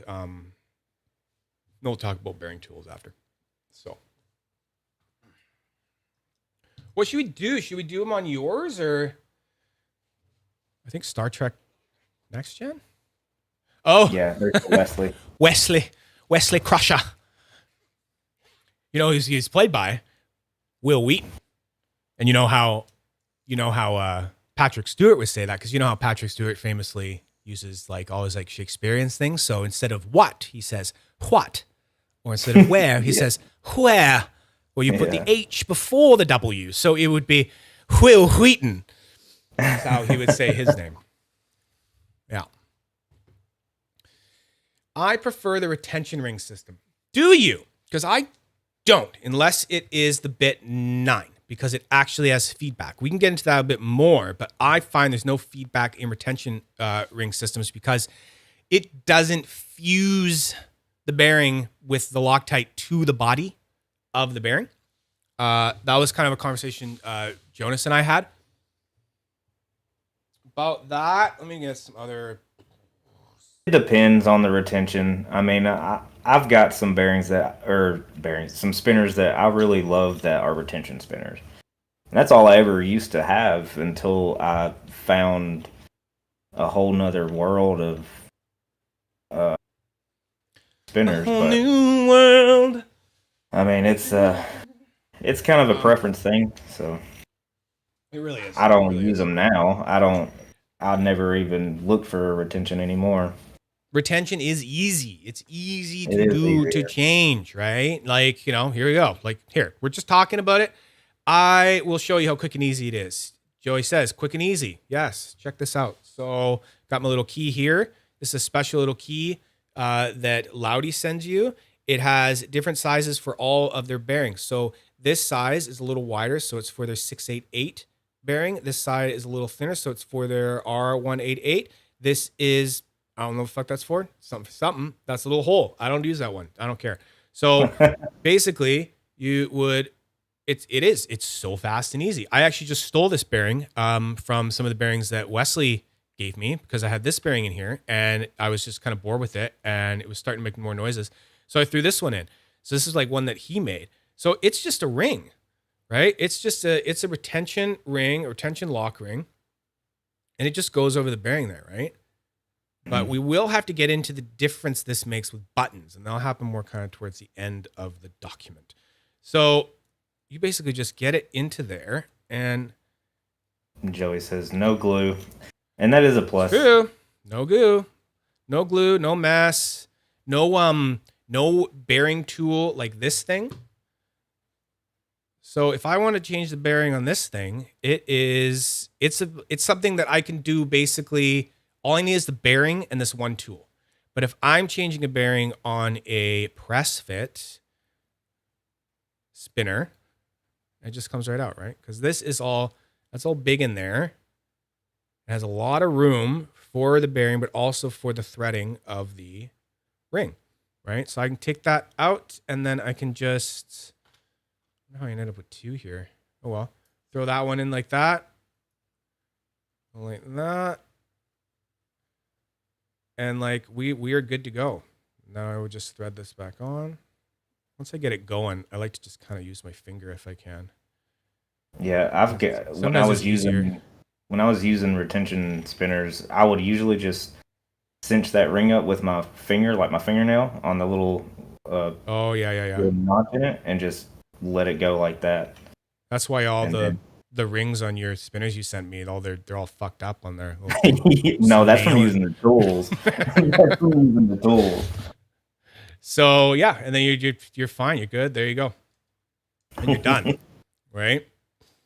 And Pam actually has a good point. We should bring that one up on the screen just so everyone can see that one. That one. 313 does use a unique system, but it technically is still a retention ring system. Theirs is basically like if you have a spinner, spinner like this, you'll look in there and you'll see that instead of it being flush, it's a little bit indented like all retention ring stuff is, but then there's an O-ring that's holding it in there, right? If I'm getting this right, or maybe theirs is different. It's actually an O-ring that's inside like the deeper part of it, and you push the bearing right in and you let the O-ring hold it in. Very similar. I don't guess I've ever seen this. But on a different scale. Similar to the Wusaw system. Thank you, Joy. Yeah. Abby Bay bought some of those Wusaws, so she's going to have some of that stuff going on. So similar to like a pond hopper sort of dealio, but instead of the O-ring only holding it on the inside, this O-ring is on, like goes all the way around the bearing, but it's on the inside of the bore, of the inner bore. I believe that's how theirs work. So yeah, that is still considered retention because it's retaining the bearing with something else besides like glue. It's like retaining it mechanically. If I'm like using the right verbiage, right? Instead of, with a glue. So how would we go about changing a press fit one? What are you saying? The O-ring is in the middle. Yes, it is in the middle. Okay, good. Yes, it's the middle spinner. Pam confirms. Good. Okay. Excellent. So this is the cap one. It's pretty well known. It's worked for almost everything I have done. I will be ordering. Nope, I already ordered it. That's true. I will be ordering. Where is it? We just looked at it before. This one. I already ordered this one because I just want another one, and it's so affordable. It's like $16 USD. The cap one, you're gonna spend $50. About $50. Oh, they've got that one in stock. I did. Yeah, they got it in stock. I'm pretty sure I know why it was out of stock. I'm not allowed to tell, but it's a buddy of mine. You'll find out later. Never mind. So yeah, you can buy this bearing tool, and it does R188, 688, and 608. Okay, so it can do all the different ones because it has different attachments for it. So I thought that would be interesting just to have. I've only tried the cap one, so I wanted to get a different one on the go, and I noticed it was there, so I was ordering some tritium tubes for my my 6 sci-fi spinner here, and so I threw those in as well as I've got the 688 eBay bearing. Yes, so the eBay one, I looked at it and it is out of stock. Yep, I grabbed the green one, and I actually like it. I haven't had any. Well, so the little I have heard. I can't get a picture of it screw. right now. I wish I could, but I've heard great things about it.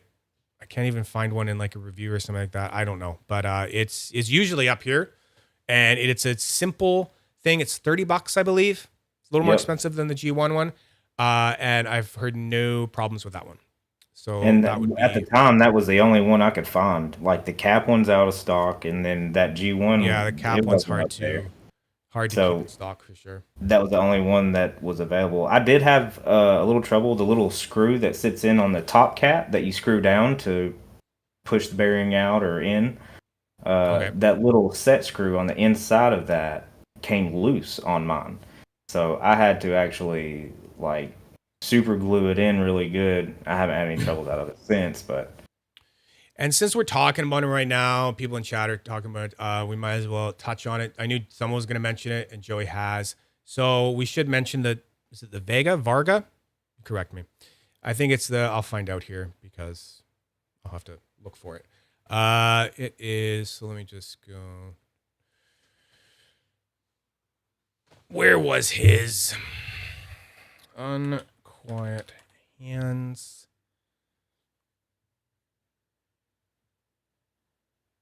So he makes, I haven't tried it. I'd love to try it, but I hear that Unquiet Hands, once again, oh my God, Homelanet, you're so perfect. Everything's so I love good. their website too. It's always sold out. Vega 2. So this is supposed to be one of the absolute just most banging ones. Can we hear this? It's coming through. I would love to have one of these. Yeah. So this is gonna be like a. Anyway, it's sexy. We don't have to watch the whole thing, but it's yeah, you can go watch it later. But it's just supposed to be one of the best ones. There you go. You got different sizes, different bearing types, and you could literally keep bearings in the bottom. Oh my God. What? So good. Yeah, that's where you keep bearings. You keep your bearings in there. Oh my God. Like shut the front door, right? So it's I don't even know what that other stuff is over there. Oh my God, look at this. And it's just, oh God, Tom Lene, you make these beautiful videos. Oh, it has a thrust bearing. Like, okay. Yeah, like I can't even take any more of this. It's just Mine has so the good. thrust bearing and the washers. Okay. So there you go. The cap one does not have a thrust bearing. So that is like, this is one of those ones where like you have to put an in search of like post out to find them, and you're gonna pay like $100 more. Then it's like you're collecting something, right? At this point, right? So I'd love to have one, but yeah, I can't find one. So there you go. And then I think that kind of covers everything except we could also look at the cap one. Kinetics Asia Pacific. Maybe theirs is in stock. I don't know. Sometimes you have to go here and then you have to click hand spinner. And then it's usually Maybe just accessories. jumbled into the list. Damn it, you're right. Okay, maybe it is. Maybe it's out of stock. I don't know. What would be called? It usually is. Bearing. There it is, sold out. Okay, so there it is, sold out. Yeah, and like I said, $55. Made of titanium. It's really nice. I like it. It's the only one I've used. It's the only one I've needed, right? It's great. But yeah, it's usually sold out, unfortunately. Yeah, if you're only changing out R188s, then yeah, you don't really need much else. You don't really need much else. And it's like, yeah, I'm going to get the G1 one because I want something different just to try it. Am I going to use it? Tiny too.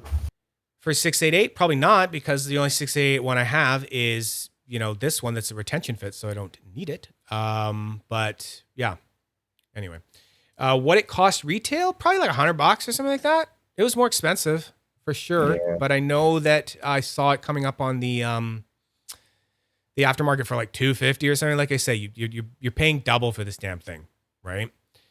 Oh, good. So Rick from TR Designs, he's going to come up with one. I know that Monoskate, if you don't know about Monoskate, they have one as well. Or did. And it looked pretty slick. Really like that one. I think it was just called like the Remover or something. I won't get into that too much, but yeah, it goes on and on, right? So how do you pop one out?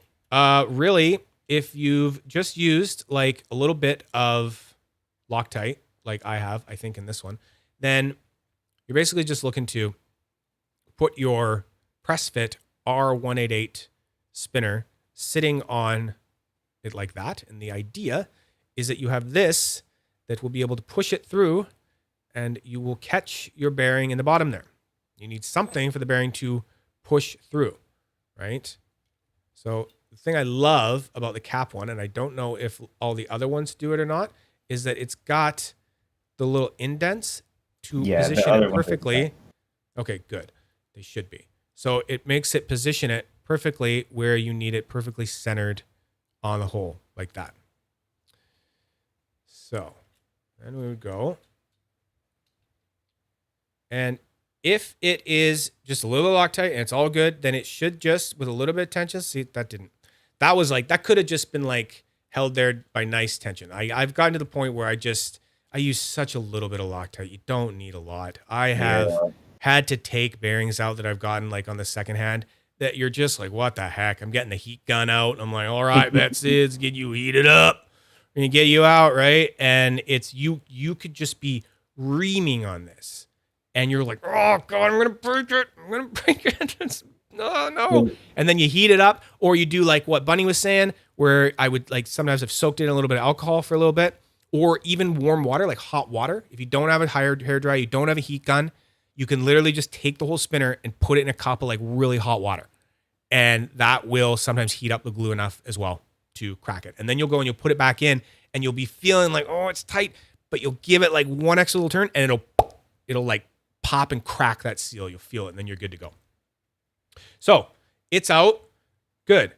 What do you want to do next? You kind of want to like inspect the inside of your borehole and make sure you don't have a ton of gunk in there. This one's looking pretty clean. I don't know if I've even taken this one out yet. What I like to use is these little gum flossing brush pick things. I got a link on the forums too and stuff like that. You can get them on Amazon. They're great. And I'll show you in a second what they're really good for. But what you can do is you can use this side to kind of scrape out any like loose debris in there. And it all like kind of come out. This one's pretty clean anyway, so we're good. But you'll sometimes see white residue in there, and that's the dried Loctite. So I use this side to kind of give it a scrape, give it a little clean. And then I go grab now this was discussed in another stream that like I kept saying blue Loctite, and Gavin made a good point. He said, don't look for blue Loctite or red Loctite. Look for medium strength thread locker. Okay. And I'll explain this later when we look at some links for this stuff because it's really confusing. Sometimes they'll put a medium strength one in a red tube or something like that. So it's weird. You can't go by color. Medium strength. Medium strength is removable. Red is for like industrial fucking shit. Like where you want like some like machine in a pulp mill to never fall apart. And it'll take like, I think red takes something like 500 Fahrenheit to actually crack. You need to heat this shit up. And then you need like, it's bad. Don't do red. Okay. So medium's fine. Medium is just for like run of the mill shit like we're doing, like other stuff. And just heats it up a little bit with a hairdryer. You're good to go. So what the other side of this is really great for is sticking in this thing. I've always had trouble with like how to apply just the right amount, right? Yeah. And then Jamie Acker was talking to him and he was saying he used like a little thing like this. And I was like, oh, I wonder if I have something like that. And I didn't have the exact thing, but I had something that worked like just as good or better. So I just dip that in there and it coats it just enough, because then I can just go and I can just go, boop, do a little swipe like that. That's all I do. And then I just take it and I can wipe it on this little cloth here and I can use that again. It's great.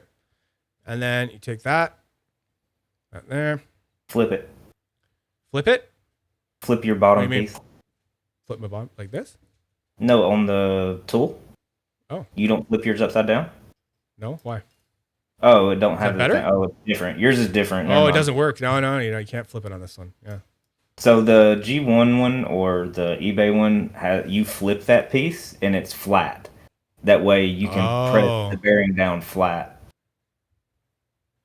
So this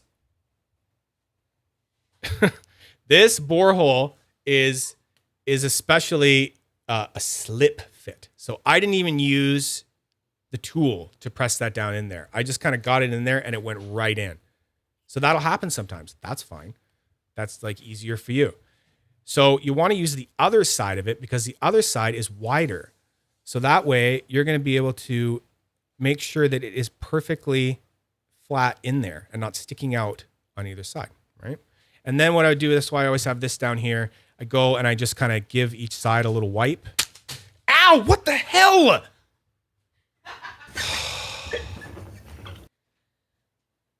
She seriously scared the shit out of me that time. I'm going to go back and watch the VOD and be like, don't anyone freeze video of me being like, something like that. Jesus. So obviously everyone clip that. No, And don't clip it. everyone clip it, and I'll clip it if you guys don't clip it. Oh my God. Fine, whatever. I'm Love out you, of control. nerds. I'm out of control. Okay, so more food snacks. Okay, I'm just going to leave it down there. Jesus Christ. She knows too. She knows. Because like when I'm all involved and I'm all like, just like, she knows like that's the time. Just, yeah. Just throw something at me. Oh, fuck. She hit me in the neck too. God. Okay. Love her. Anyway, so there you go. And that is in there now and you're good, right? So that was a super easy, super good to go one. Okay. Now with the blue stuff, you want to leave it like a little bit. And it really depends. Like I like to leave mine for like a couple minutes or something like that. Yeah. It sets up pretty damn quick because this Loctite is designed to cure in the absence of like any air. So you're not dealing with like super glue here, right? It's not like you put it on there and you're like, holy fuck, get the bearing in, it's dry. You got a little bit of time. Like you notice how I wasn't like, panicking or anything like that, right?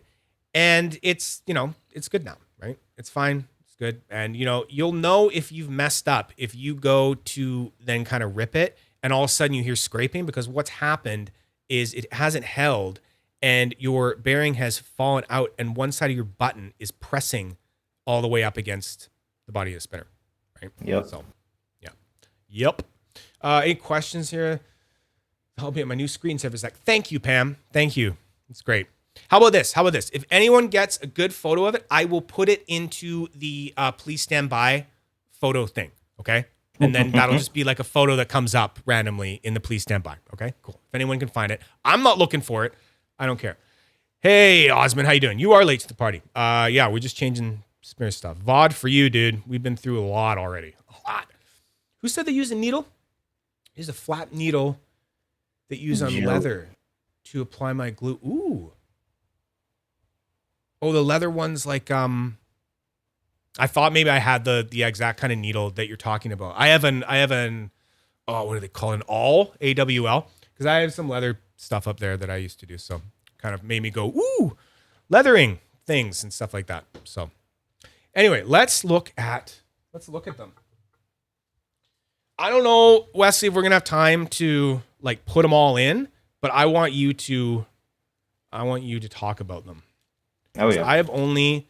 Oh, and I have notes anyway. Do you want me to read the notes? Yeah. Okay. Oh, that's why I ended Hey, up there's with the that tool. berry tool. Yeah, I'm pretty sure they opened that box at Customs, man. There was just some stuff yeah. strewn around. Like they messed with it. Assholes. You put little notes in there. I want to put notes in there one time, and it says something like, "Yeah, guess what? They're just toys." Congratulations. So what have we done here? What So have we this done one here? you're opening. I'll let you read the note and then go from there. Your audio's messing around a bit. So your audio is getting weird. Just trying to fix it. Okay, so let's see. So everyone, just so we know, these are all bearings, 4 different bearings that Wesley has made. He has disassembled other ones and he has put these back together to his liking. Overall good bearing. Has ring sound, love it. So that's kind of like that. That's coming, I think, from, I find all of the what do I try to say, the fucking Golden Eagles ring a little bit, right? Yep. Flip the And paper. better feedback. Flip the paper. Okay. Oh, the Regal. Oh, you named them? Yeah. Come on. Just my hands. Just this. Thank you. Golden Eagle outer inner race, stainless steel crown retainer. Okay. Golden ball and the white balls mix. And the white ceramic balls. That's what the white ceramic black. balls are. The S. That's the What's black that? balls. That's the black balls?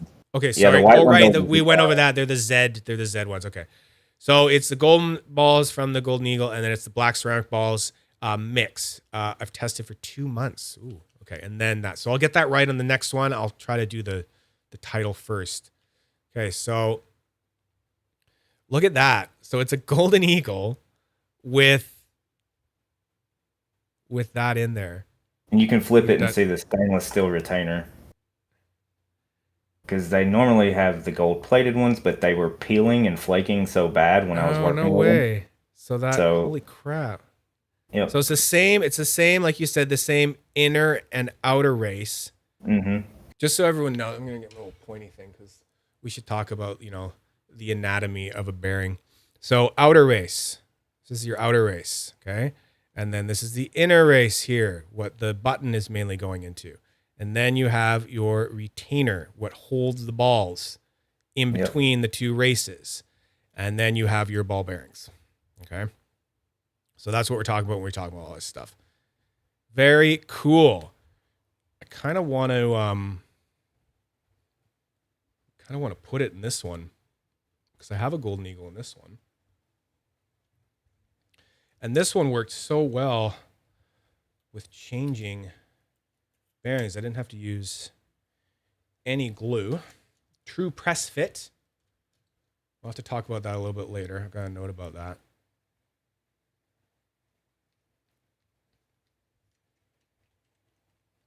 So another reason I keep this pad here, because I find you always have to unscrew them. And I always like to go upside down, do it fast, and then have it like drop somewhere.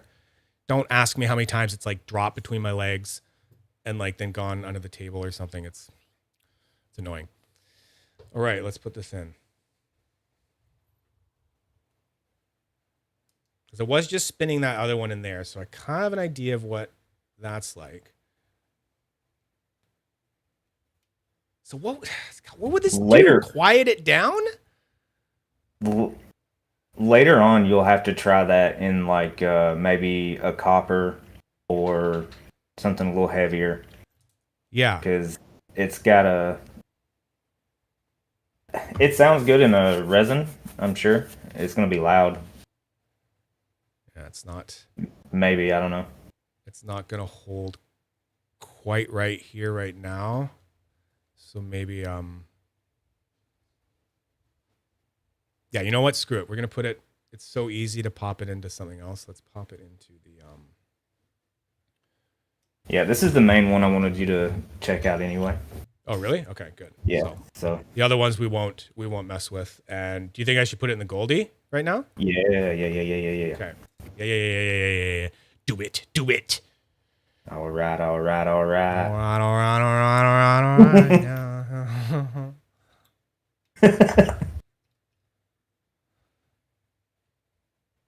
Yeah, and again, like that hadn't cured that much, but the crack on that to get that out was like just this minor little like push and crack. So, what did I do? Oh, you clicked that. Yes. Clever. Thank you. If I didn't have Bunny around, I wouldn't have any puns in my life. This is a fact. So, yeah. So this one, I just put this in by hand. So that's where that borehole is at with this. So That's the one thing about the Golden Eagles that just Oh. frustrates the hell out of me. sorry. You want What? what did the Scarecrow get an award for? What was this award What? for? What did the Scarecrow get an award for? For being outstanding in his field. Oh my god. Oh my god. That's a classic dad joke right there. I take requests. Jesus Christ. The only one I know really that's good is what is you know how they make Pop-Tarts? But like why don't they make Mom Tarts? Why Wesley? Oh my god. It's because of the patriarchy. Now you laugh because it's about the patriarchy. No? Yeah, yeah. No one got it? Oh, you got it. It's just dumb. Okay, good. Okay. Yeah. Laughing on the inside. Okay. I'm laughing on the inside. I swear. Okay. You can't see I'm me, not but gonna- I'm grinning. What the hell, Wesley? I don't know if it's because it's not like totally glued or not, but lost video. What do you mean lost video? You don't have me? Can you see it, Wesley? Yeah, I can see it. Okay. Stream's still on?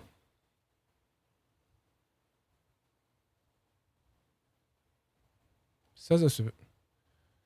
Oh, okay. I thought you were worrying me. I thought I was like losing everyone again, like on Samuel's, but no, I got good connection. So Wesley, am I supposed to be feeling like, because it's I don't know, very like- smooth.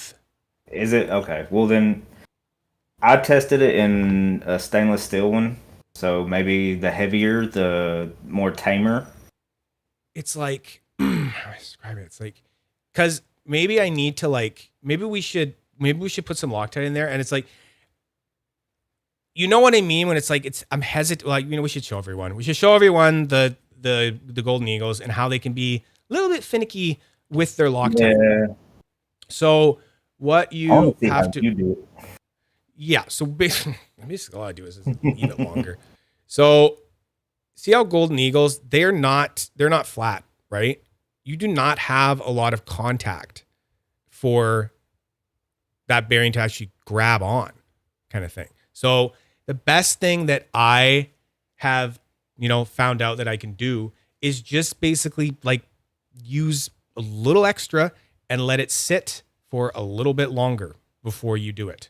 I was kind of talking with Jamie Acker about this because he was saying how he just like really likes them, but he would find that you would get them in there and think that you were all good and then do a nice good rip and it would just fall out. And you do that, you get that thing that I was talking about where the button starts hitting the body. So this borehole is particularly easy and loose. Yes, that's what she said. So I'm just going to leave it there. I'm going to leave it there for a little bit. And we're going to look at some other ones before I do anything. Yes, Joey, it is a yo-yo bearing. So that's the reason. All Golden Eagles are yo-yo bearings. So, Type C, you said? Yeah, that's what. Yeah, yo-yo that's the bearing is. other thing that they're called. Okay, so what we got here? Let's leave that one for a little bit because that's the only way of. Oh, what is this? What is this? It's been so long, I don't even know what I called that one. It's been so long. Okay, not two sides. Okay, good. Okay, what we got here? Iron Heart. This is one of my favorites. I think Unquiet Hands makes one similar. I've never tried it. You've never tried Unquiet Hands one, I guess. Yeah. No. This one isn't the fastest either, but it's nice for heavy spinners. So would you agree like that could be partly the fact that it is Ceramic. like ceramic, right? Ceramic I find does not get very speedy. So if you put stainless steel in white ceramic, yeah, and I bet Interesting. you money if I put a different retainer in there and not that old plastic retainer or that type of retainer, it'd spin a little faster. yeah, But probably, of course. because those retainers hold those balls in really tight, and they also rub against the inside and of the race, and so that also causes friction too. But like I said, that one's not that fast. It spins good though, and it's got a good spin to it. Ironheart. It's got a good sound. Yeah, I wish I had time to like put these all in right now and like try them all out and stuff like that. But maybe people can like, You could probably you pop know, that vote up. on which ones they want me to like, you know, throw into stuff. And, you know, I hope Yeah. Wesley, you're okay with me like making shorts of them later and go stuff for like it. that. Yeah. So this is just like, this is mainly for you guys to get an example of like, this is, he just writes like, just who does?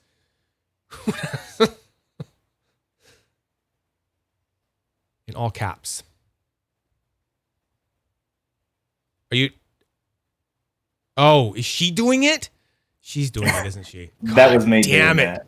It was you or it was her? 'Cause I was bringing it up. Okay, good. Fuck. I write in all caps. That's just. Oh, you write in all caps. Okay, sorry. It comes from the. This is why I gave Wesley, everyone, the ability to like look at the chat and bring stuff up because I'll get lost in this stuff and I have no idea what's going on sometimes. I'm like, God damn it. Okay, what we got here? So I'm gonna guess first. So I'm gonna just look at it off here and see. Okay, so if I had to say, I would say it's a Go Fast Nibiru hybrid. Which one? The Zodiac. Oh yeah. This one is a work in progress and a work in focus. Come on. Something about the races on this isn't feeling just right. Anyway, give it a go. I will. So this is what he's done here is Unquiet Hands has one that's called the Nibiru 2.0. And it's that same kind of stainless steel cage, but it's got all the white ceramic balls. And then they have the Go Fast, same cage, all black balls.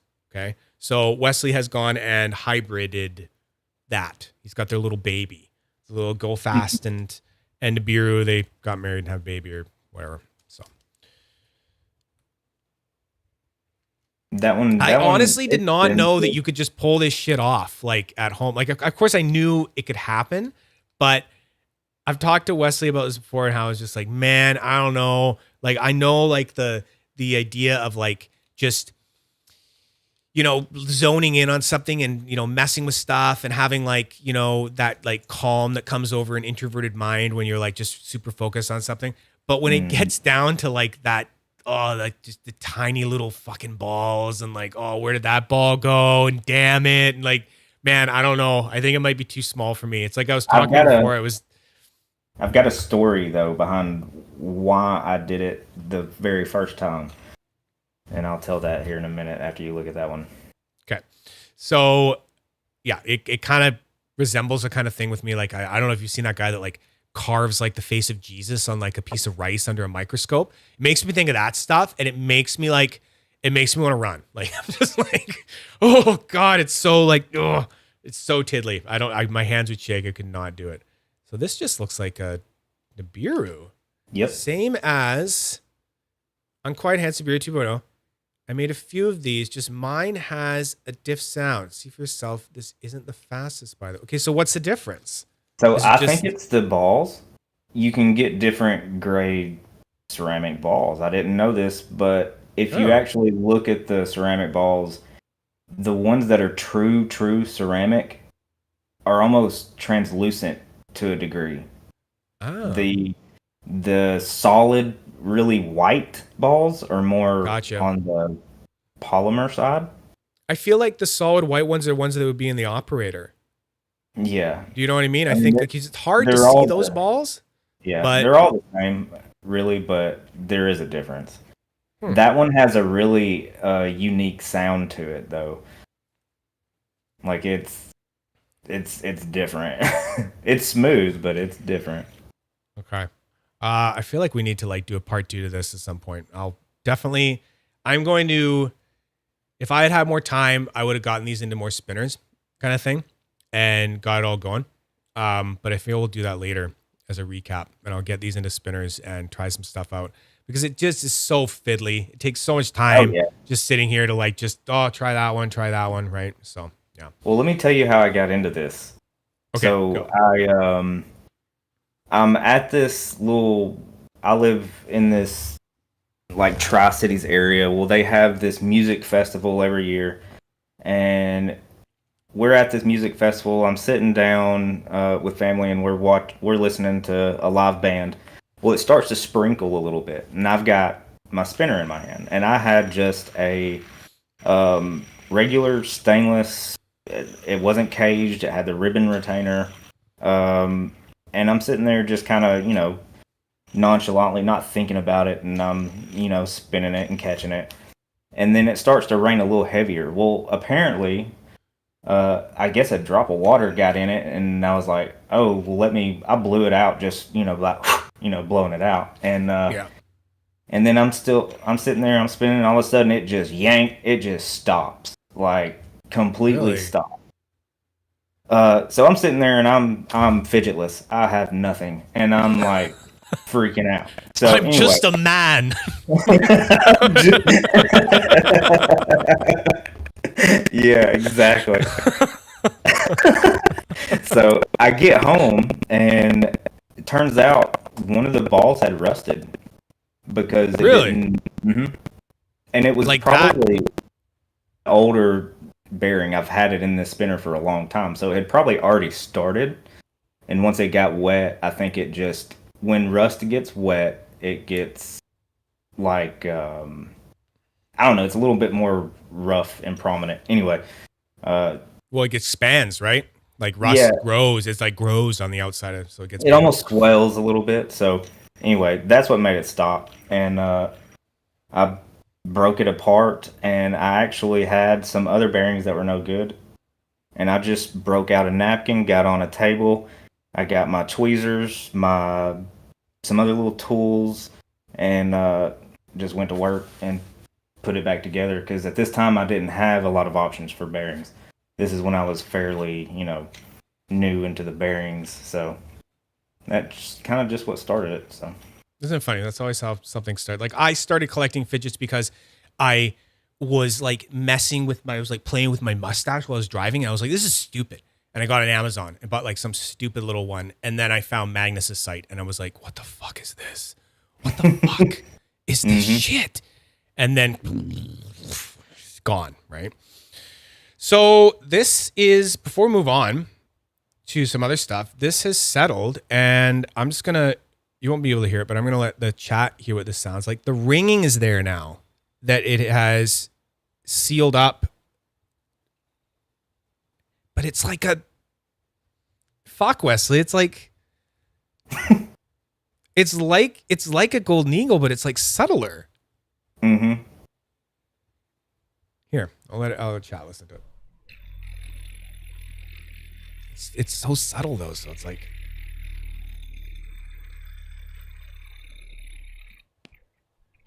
so a golden eagle will have like it'll have a very distinct ringing kind of to it.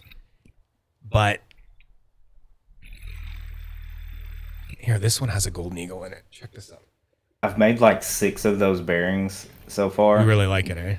Yeah, just like that, and they all feel different. So that is just a golden eagle.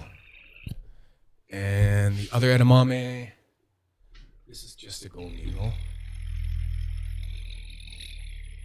And then this is the hybrid. You're probably not going to be able to hear it because it's just mics and shit like that, and you're not going to get the difference, but I can hear it. Anyway, that's really cool. So, yeah, rad. I love that you can do that. I'm going to, like I was telling you before, I'm going to send you my crap bearings, and then you can like harvest them for organs. Yes, please do. Okay. I have. It started with, no, sorry. I have a few ceramics now. races and stuff like that. You can buy the balls from eBay. You actually have a difference in size on the balls. It's a anywhere from 1.64 millimeters all the way up to 1.68 millimeters.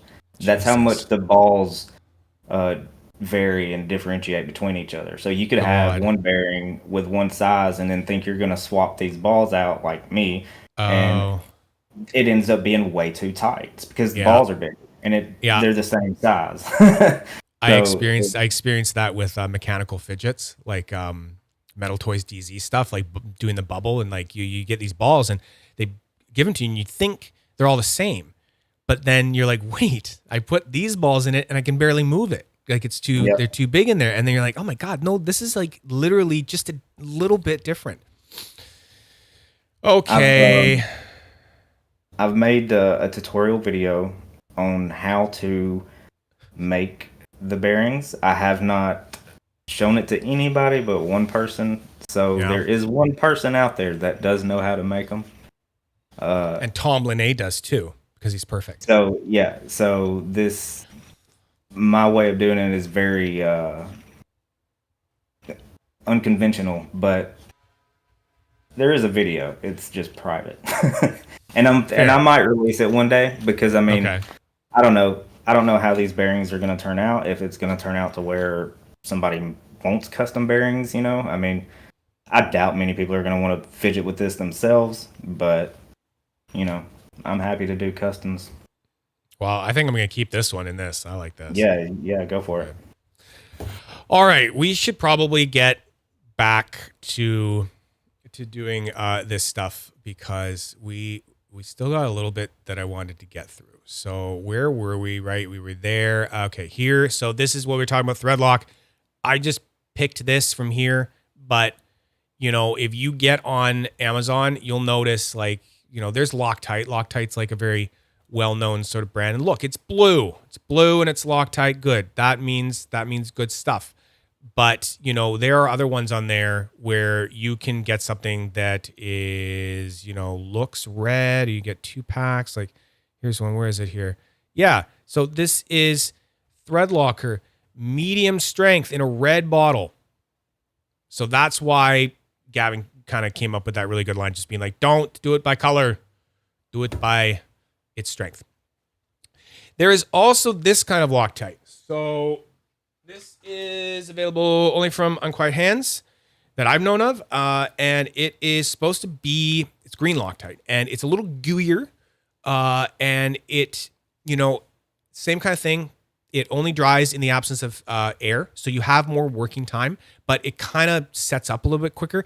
It's what I have used if I have like an extremely open kind of borehole that's like really not, you know, taking the Loctite very well. Like there's just not enough in there. I have used this before.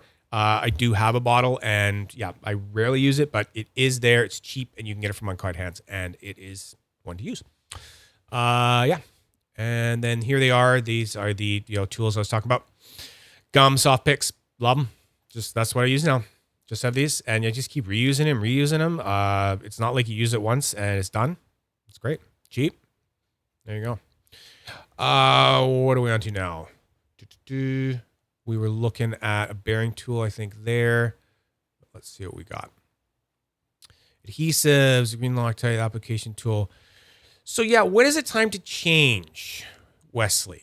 Like, that's a hard one for me to explain to some people sometimes, because sometimes I'll have people, they'll just keep spinning it and then they'll say like, I don't know, I think maybe there's something different. But is it sort of one of those things where like it becomes like something that you kind of get more used to with time and like spinning and stuff? Yeah, for me, I know, and it kind of it's different between your ceramics and your stainless steel, because your stainless bearings, you're gonna have to change those out eventually. They don't last forever. Mine haven't. Ceramics you can make last as long as you want. They'll last forever, unless you drop them. The hybrids, they're kind of the same way unless you're in your races rust up. But Right. I mean, honestly, that is kind of a finicky question because it's like, well, you could just want to change it just because you want to try something new or something different. But for me, if I want to change one, it's usually because I want a new sound or it starts just if it keeps getting gritty, um, I clean it, it's back good. But if it's back gritty literally a day later, then it's time to change. Yeah, no, I I don't- know exactly what you mean. I know Yeah. exactly what you mean. It's like sometimes I'll try to rescue it, and you can just tell. You can like this one, I can't bring it back. Like she's dead. Pam uses good. No, not Pam. Flyaway Toys. Pam is saying the Flyaway Toys uses the green stuff. Cool. Yeah, it's good stuff. Works fine. It's great, and it's medium strength too, so comes out. Yeah, I think that's kind of more what I meant by that question was just like, is it done, right? And it's kind of depends up to you, right? Like, does it feel good for you? Good, right? Keep doing it. But is like something drastically different? Usually you're going to be able to tell if you've been spinning this damn thing every single day, all the time, right? You're going to notice any little change. So I'm really OCD about that stuff. If it feels gritty, I can't use it. Like, fair enough. So this is something that is admittedly ruined one of my spinners, where the bearing can get kind of like crooked on an install.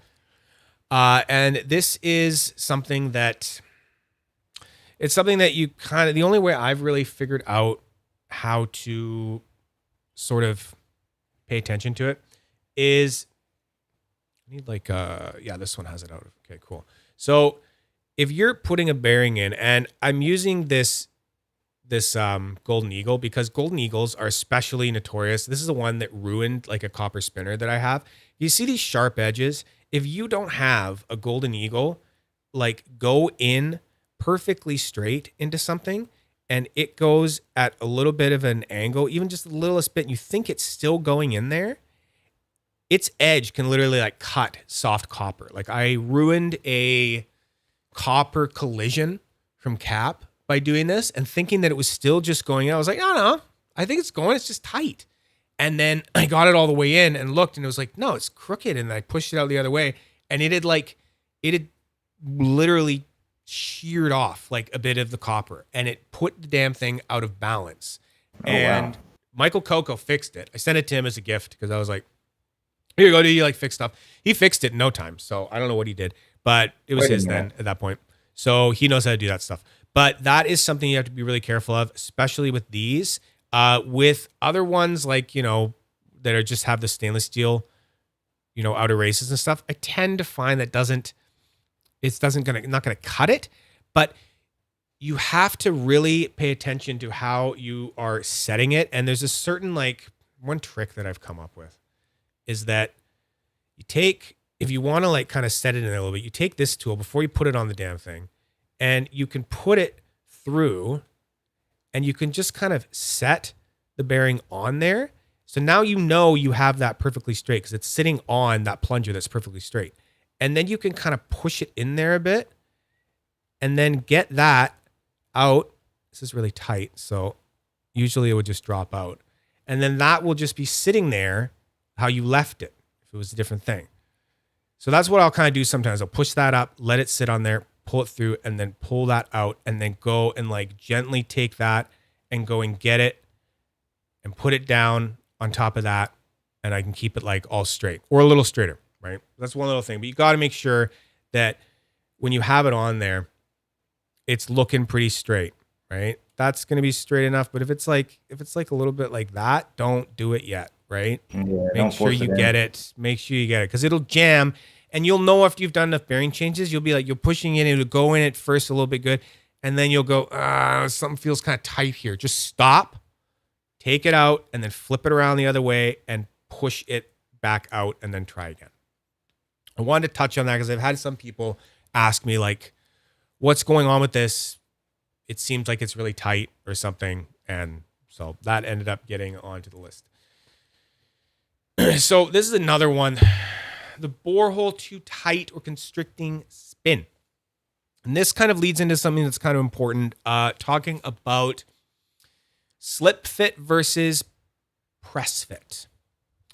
So I was talking to Jonas one time, and he was telling me about how, you know, it's really, really, really hard to make a spinner that is a true press fit.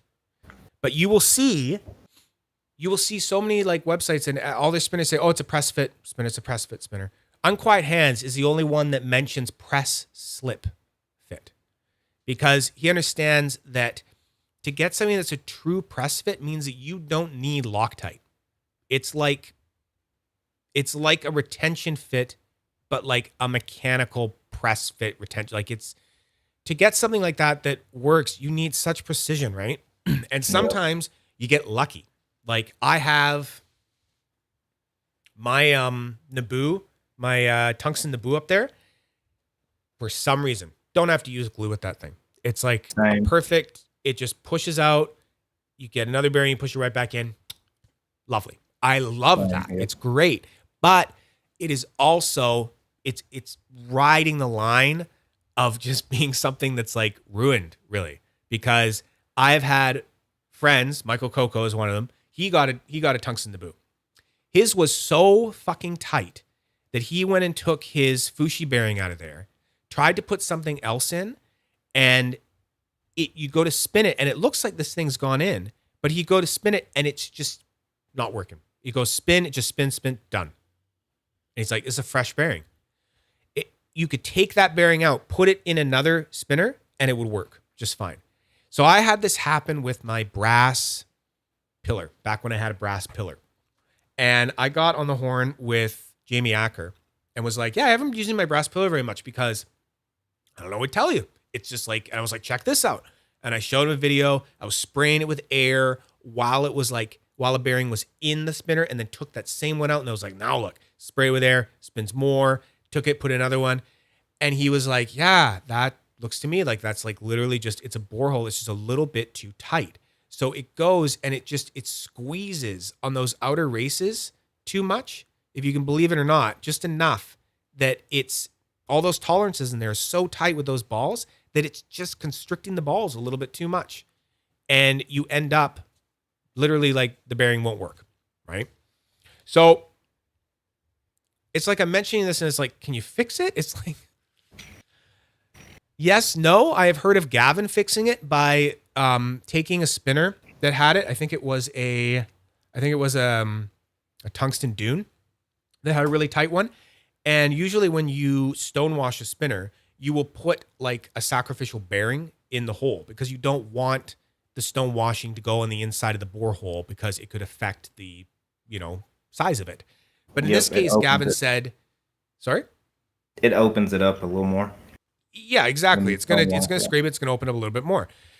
So Gavin fixed one by saying, screw it. It's already tight. I'm gonna stonewash the whole thing with no bearing in it. And it actually fixed it, he said. It opened it up just that tiny little bit more and it made it work. And you might be asking, why can't I just, take some sandpaper and like sand the inside or something? You can't. The only reason the stonewashing worked is because it was evenly washing it all the way around constantly and evenly. Evenly is key here, because if you go and you just sandpaper, one little part of the hole, you've thrown the spinner off balance, right? You've taken out more material on one side of that hole than the other. So unless you can find a way to perfectly sand it on all inner sides of that borehole at exactly the same time, then you can't really, it's a really hard fix. It's a really hard fix. I know. Maybe putting it on a manual mill. 1 second, you sound fucked up. Okay, try it again. No one heard you there. I think you could probably go as far as to putting it on a manual mill, like a manual, set up all your tooling type of mill and use you can't use a drill bit, but you could use like the correct size hole saw. And but how do you get it perfectly centered?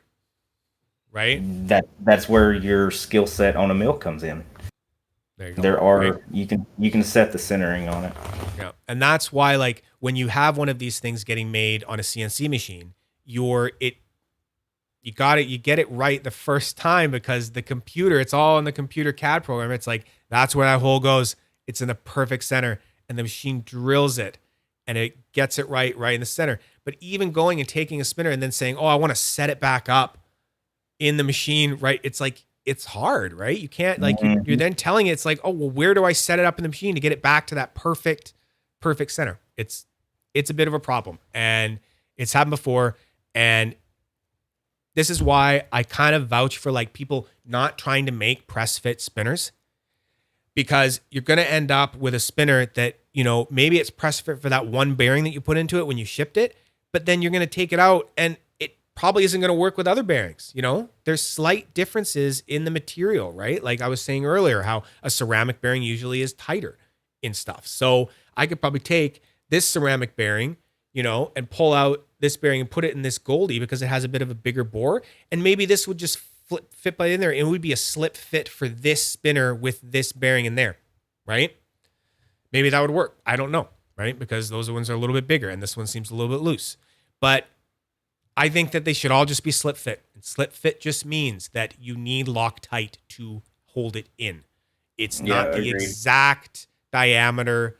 It's not that exact 0.5 inch diameter on the inside that the same as the bearings are, right? Like my tungsten Naboo, just like yours, I can't put a ceramic in it. I mean, it's too tight. You can't put. I can only put a hybrid or full stainless in my Naboo. Yeah, and that's all I've ever put in. And I actually got lucky. I got lucky with my Mokame one too. For some reason, it's the same way. But I was almost going to buy another. I was going to buy a Naboo, the large version, but I held off because I heard about this problem with them.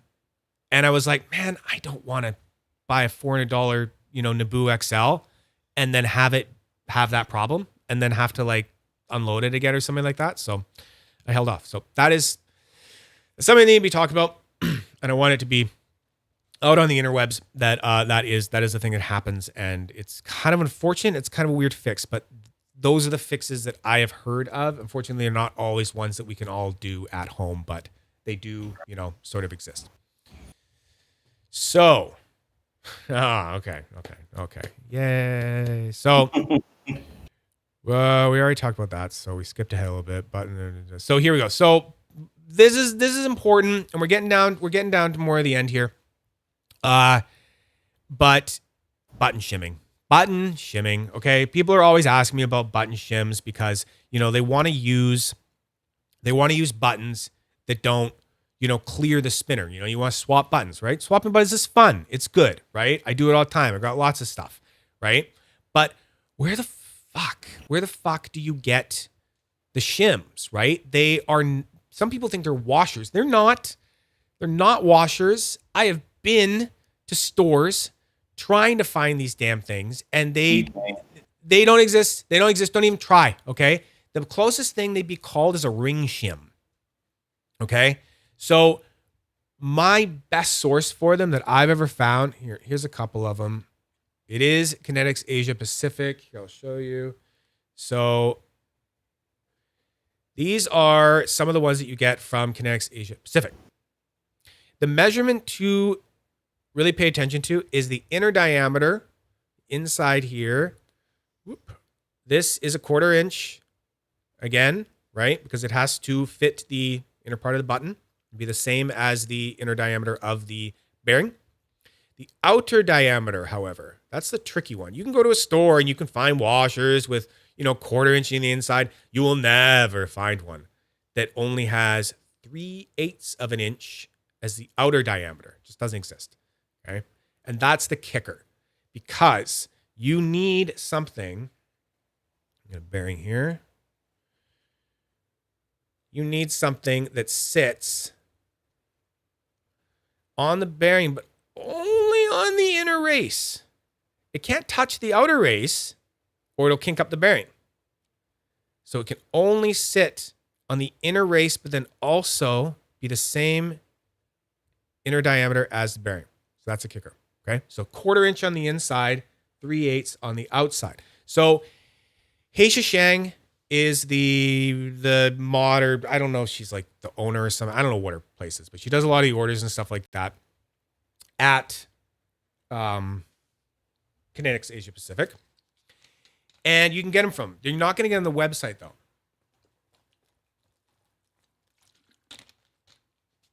What are those, 3D printed? The other ones I have are 3D printed. Alfonso Huyn made some 3D printed ones as well. I'll have to remember to add his thing. So he's made some other ones. Then these are just like 3D printed, right? So Jeremy Campbell, if you're there, make some of these. So anyone with a 3D printer, they can make them, right? These work fine. They're just a little more inconsistent in their thickness, okay?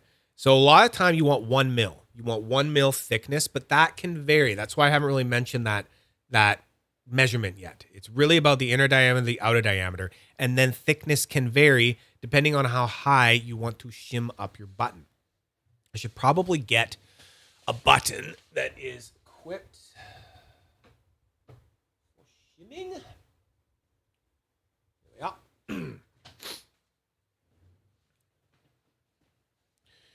So this one already has some of those on it.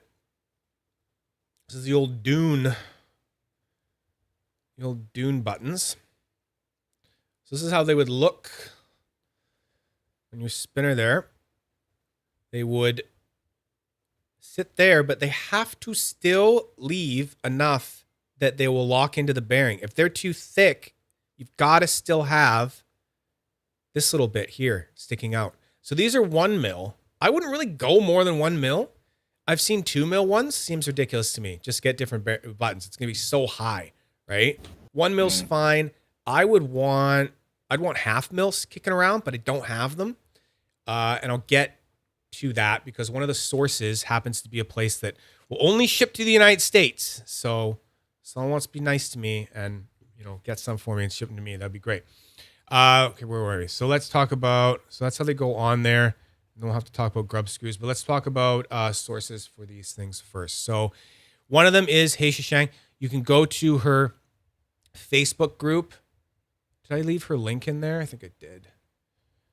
Yeah, so her Hei Shishang right there. You can go to that Facebook. So what you want to do is you want to what I've always done is I've made an order from Kinetics Asia Pacific, and then I PM her and I say, hey, Heisha, could you please add some of the Catla shims?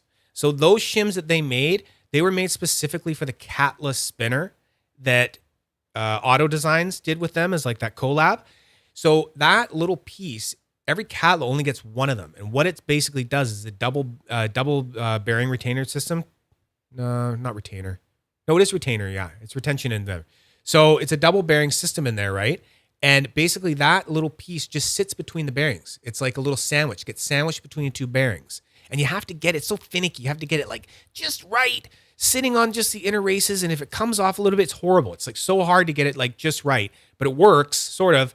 And I find it works much better just as button shims. So what you do is what I've done before. I've been like, hey, Heisha, I just made an order. Could you please add like 20 of the Catla shims from the Catla, please? I would love that. And she charged like, I don't know, it's like $5 or $10 for like 20 of them or something like that. Perfect. Great. Awesome. So that kept me going for a long time, having that kind of stuff. So that is one place you can get them. That's where I have most of them. McMaster Car. This is a place that actually Jonas orders a lot of parts from. This is like a U.S. Parts ordering. I didn't know you could order these from there. That's wild. You can. They're called steel ring shims. So here's the so now we're back in the land of like a website that is not user friendly. It's like the bearing ones where it's like, holy fuck, it's a catalog, an endless catalog of things, and you have to know your measurements. So you were looking for like a ring shim. I just have this one up. They do everything in imperial. So there's no metric. So if you wanted something that was like 1 mil, that's the thing. It's like, here's my inner diameter here, 1/4 inch, perfect. Outer diameter, 3/8. That's what I want. Those are the important ones. And then the thickness is 0.2 inch. So it's kind like it's sort of about a mil. It's like, I can't remember if that's a little bit more, a little bit less than a mil. So you're never going to get exactly a mil, but you'll get close enough, right? So I have to look it up later, and I want to find ones that are like just about a half mil, because I got my Dune from I got it all shimmed up because I have the Drake buttons on there, and those almost weren't gonna work, but you can see them in there. I've got the Heisha Shang cap shims in there, but you see I've got a little room still. Like it's still a little high. So if I had a half mil shim, I think I'd just be cooking, and that would be just even better for me. So that's the only kind of like in search of shim that I'm into right now. Is like that would be great. So that is the only place that I've found where you can actually get those. Like, what am I trying to say? 2 different thicknesses. A lot of places are just going to give you like a mil. Like that's all you're going to get from Heisha. So yeah, you're looking for stainless steel ring shim. You can use this link, and then you can go and like explore more if you want. It's the same sort of thing where you go into their main part of their site, and then you're like, I want washers, I think. Yeah, washers. And then you say, I want shims. And then, oh, look, ring shims. And then here you're in like, holy shit. And then you're going, okay, great. Look, they have inner diameter, 1/4 inch. We can click that. That's all those ones. And then we have outer diameter. Oh, look, it set it to 3/8 anyway. Apparently that's the only ones that have that. And then you're going to be going and converting like mils to that, and you can find that, and then boom. And then we're right back where I found one. So there you go. I have had people order for them successfully, and you get a pack. It's like 10 for like $9 or like 10 for $7. So They're fairly quick on shipping too. there you go. So yeah, I am going to be looking into that as well. Fidget manufacturer. He's on Etsy. He does these 2 mil ones. I don't really. That's too much. It's too much. It's too much. And look, there's hardly anything coming out there anymore. That's like not a lot to catch that. And he's 3D printing them. He makes great fidgets, right? I've reviewed them in the past. Did a giveaway with some of them. And I'm sure he could just do 1 mil ones if you asked him or something like that, right? But yeah, that is another one that I was thinking of that was a source. And then another one would be, I mentioned Alfonso. Everyone knows Alfonso. I wonder if he'll just come up. I gotta get into Facebook first. There he is. Oh. Alfonso Him. He's done a lot of cool stuff for us. 3D prints a lot of cool things. So that is pretty cool. And then, did Joey just send me some? Holy shit, Joey. What do you got? Unquiet hand. Is this all of his like parts?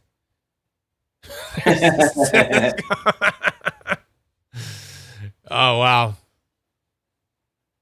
Yeah, spacers, shims. So Joey's got it all. Joey's got a lot of stuff. So there's another source, Joey.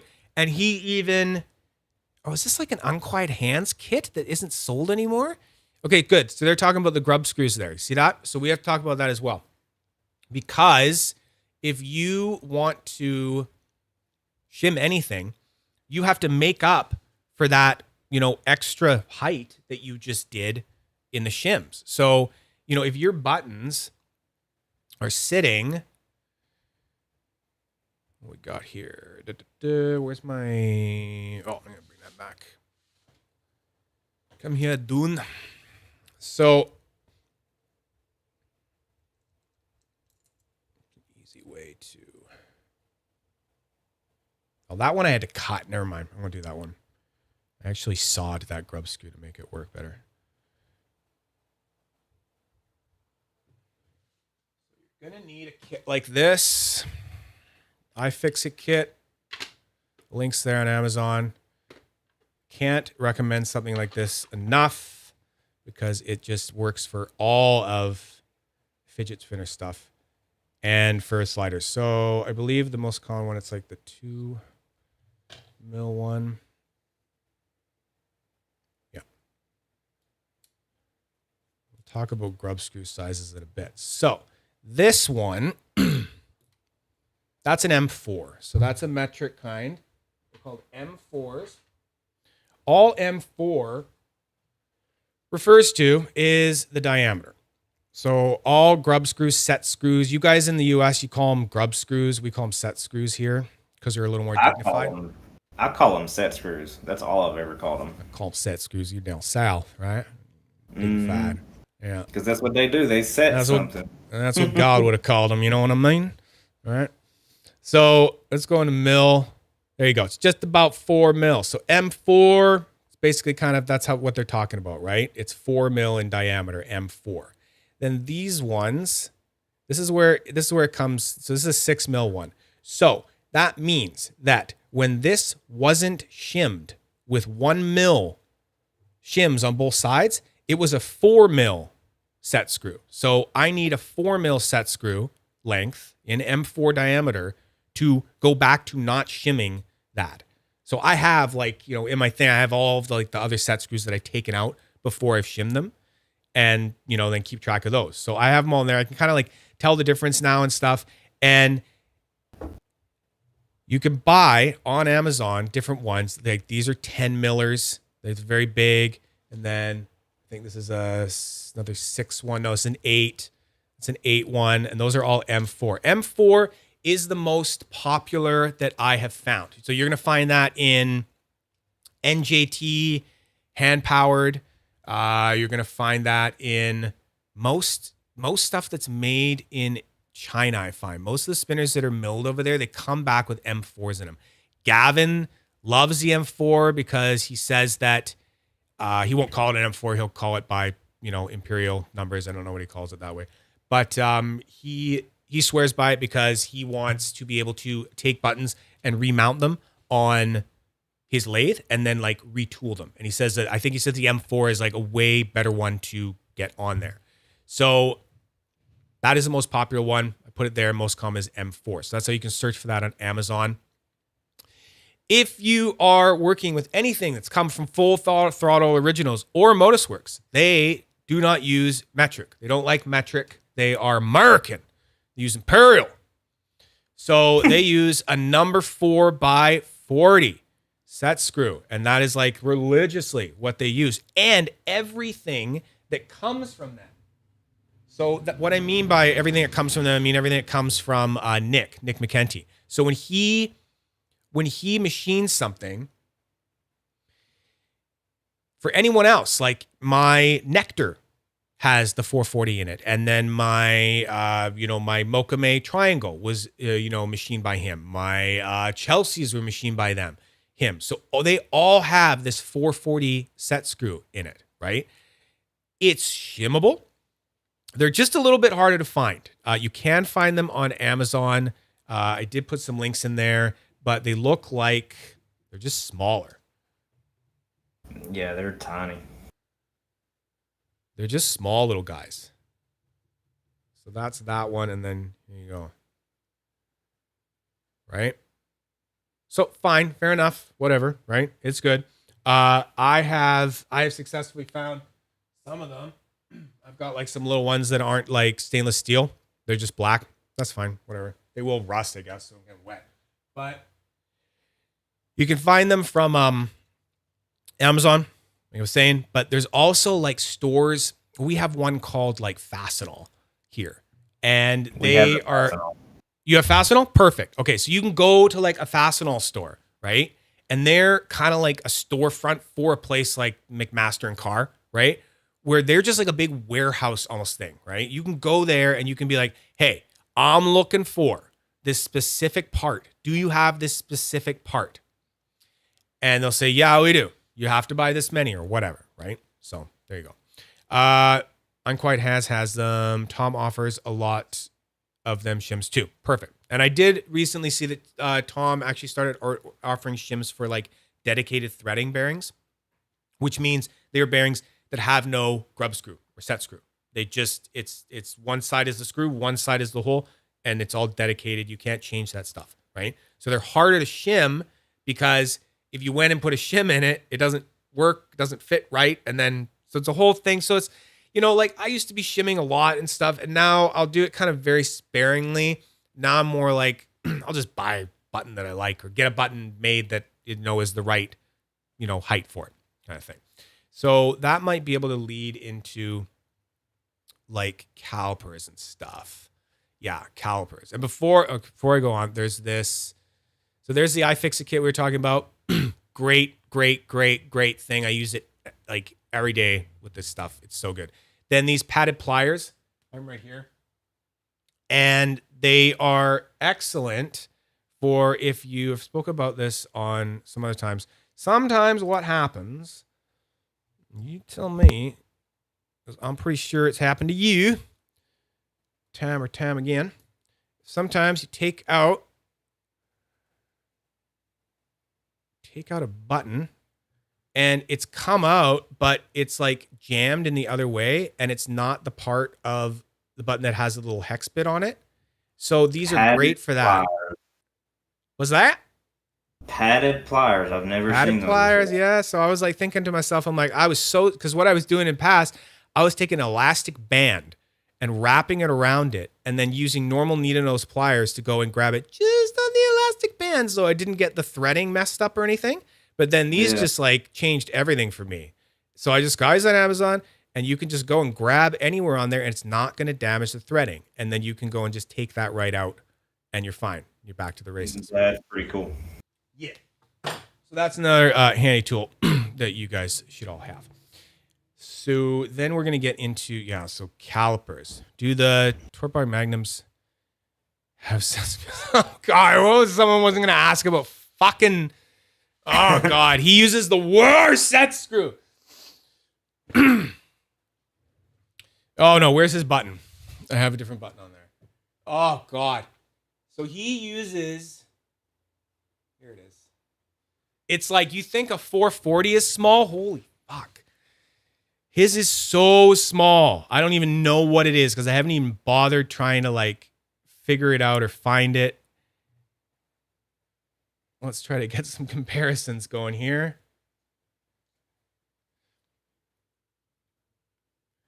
So this Oh my. is a torque bar.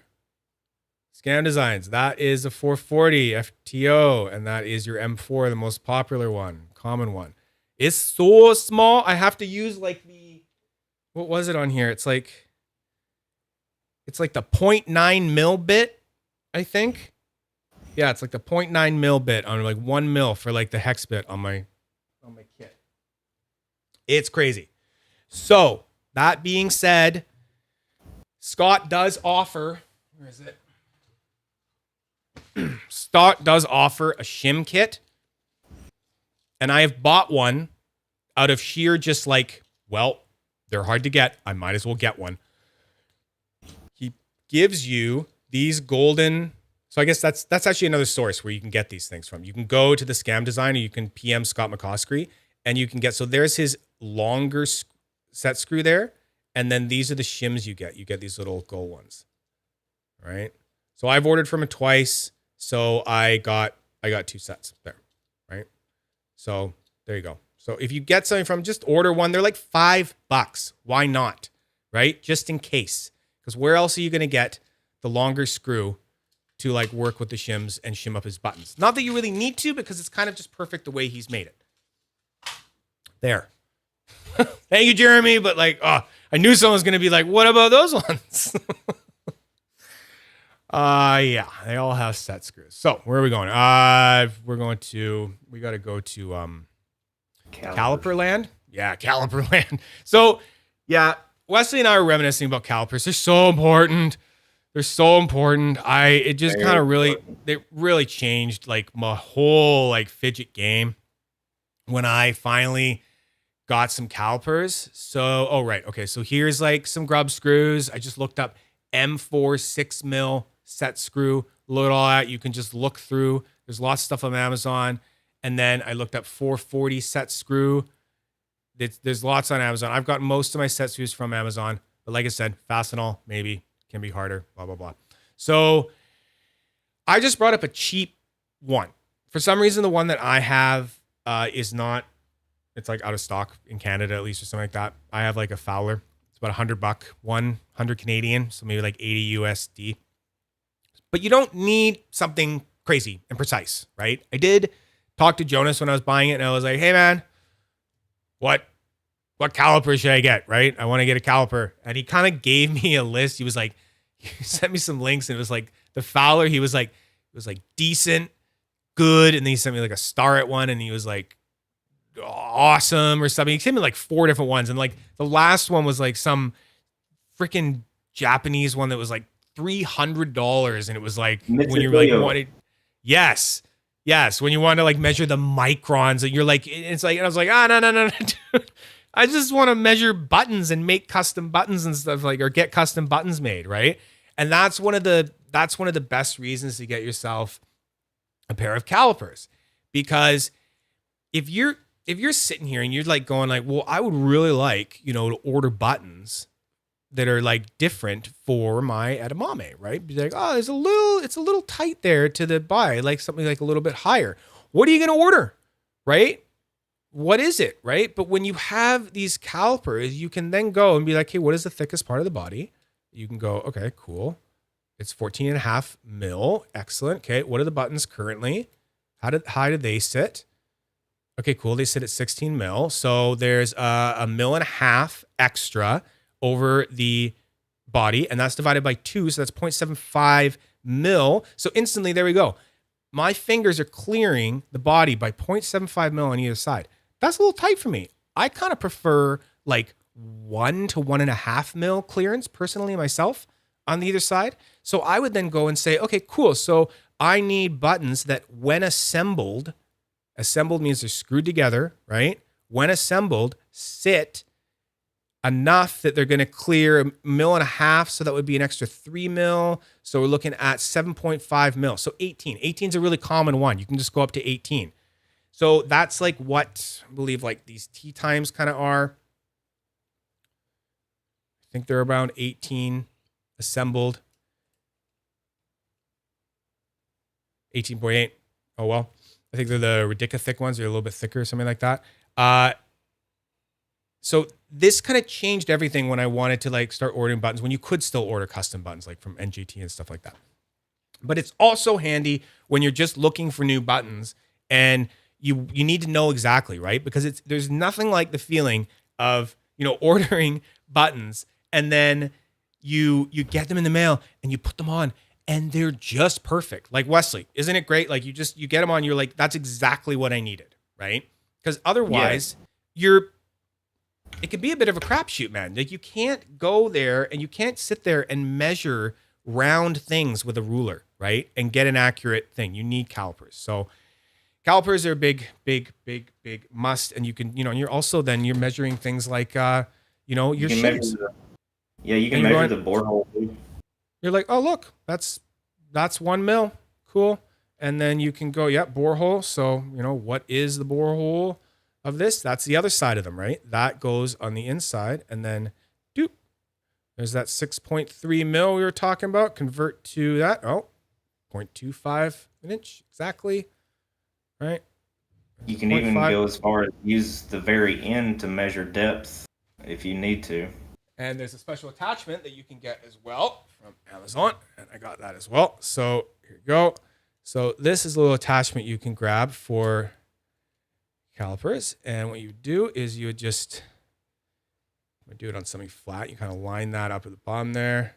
These are not the most accurate things. Some machinist is going to be like, oh God, you use that? Oh, how inaccurate. Horrible. Right? And you're like, shut up, dude. I just like toys. So what I would mainly use this for, and what I mainly got it for, here we go, this is a good example. Button depth. How do you measure button depth, right? Unless you have this.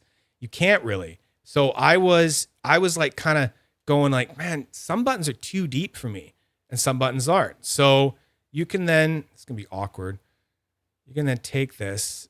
I'll do it down here and then I'll show you. So you take it and then you are kind of pulling one of the arms down until that little thing, so that comes out at the back, and that just hit the bottom of the dish. And then I can go and look and go, oh, okay, that dish is 0.15 inch, or it's a almost a 4 mil depth deep dish. That's a deep dish. And that is the tea times. So there you go. Boy. You get a deep dish on the tea time. So I like my tea deep.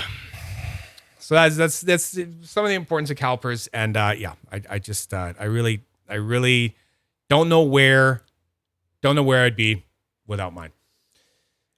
Jeremy, you are about 6 weeks into so you just ordered.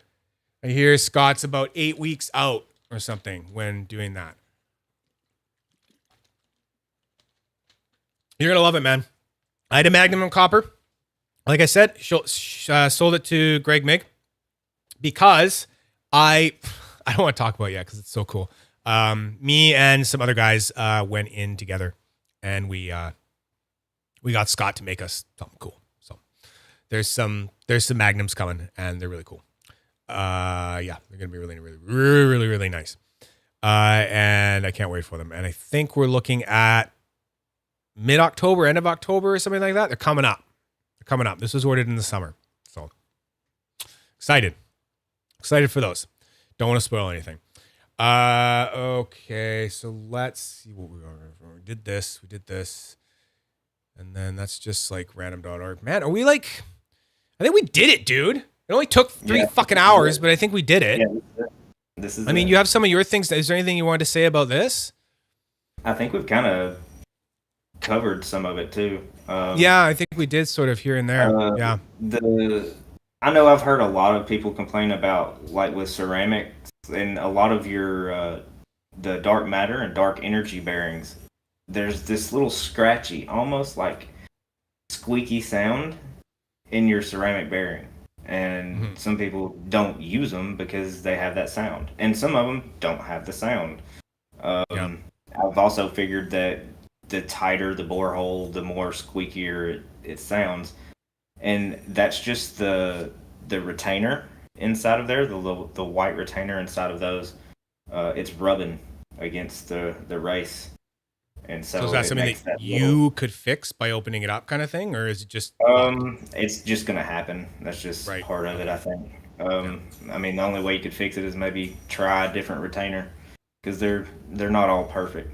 And I've got a couple right now that have that noise, but I've just got used to it.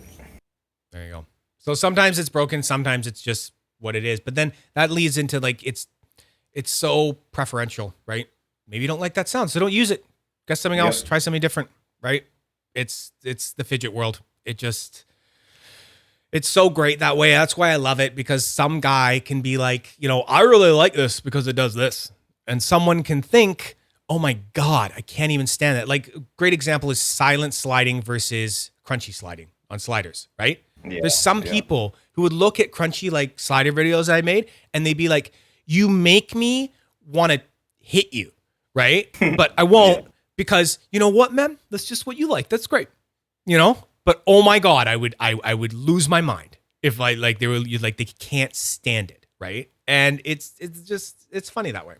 So this has been as long as and as deep as I wanted to be, but I'm so happy that we kind of got through all this, and I'm so happy that Wesley was here to help me kind of stay on track with stuff. Yeah, I hope everybody learned a little bit.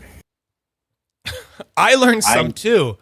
I hope that this gets rewatched and stuff and referenced. I will go back and try my best to put chapters in with different stuff. And if there's like links I'm missing, please PM me and I can put them into that Google Doc. I'll leave the link like in the description of the video as like a reference guide.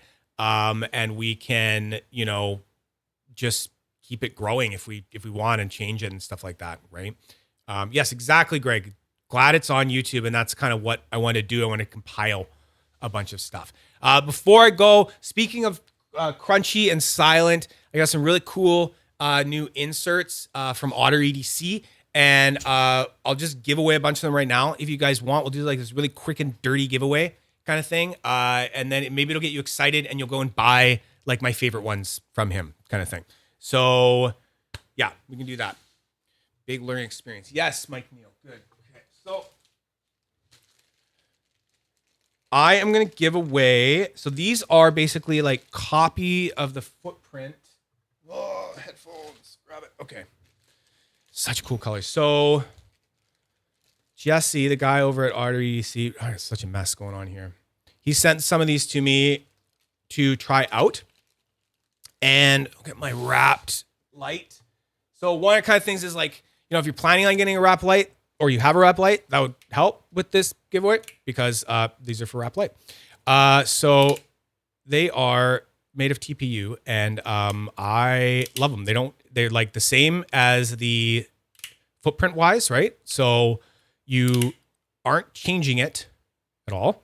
He does have one like on this. I'm not going to give away those ones because I like it too much. And then you're going to go and you're going to buy some from him that are the expanded footprint, but he has expanded footprint, which just is just a little bit bigger, and then he has regular. So these are all the regular ones that are just the same as footprint as Jonas's. And like, look at these colors. This pink translucent, and then orange translucent, and green translucent. So he has got some different kinds. So regular is just the holes are all the same. Regular, and then you can use the foam dampeners with it or not, and you'll get a little bit of crunch. So I'm going to show you the bendiness of it. So they're drop proof. If you've seen like some of my posts, so they're like bendy TPU rubber.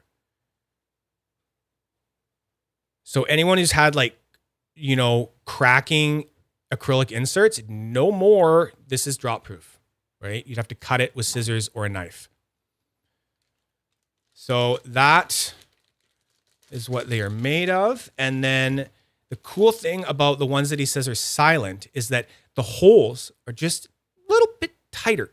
So when you put it into your wrapped, it grabs the magnets enough that you don't need to use foam dampeners and it closes a gap. I don't have foam dampeners. I have the silent ones in mine and it just presses right against it. And there is no rattle whatsoever. Because it's that rubber, it's like it's gripping enough that none needed. I love it. I think it's so cool. They're my new favorite inserts for the wrapped, aside from Timo ties. Timo ties are probably second favorite or on par. I really like his too because they don't change the footprint too much, but those have like a big, you know, case that go over top of them, right? They're like these guys, and then they make a big cover over it. So I'm just gonna give away like 4 full sets. So a silent set in pink, regular set in pink, a silent set in orange, and a regular set in green. And hopefully that'll get you guys into it. And then you go order more of his stuff because it's really cool. So I just fit you with that rubber, eh? Yeah.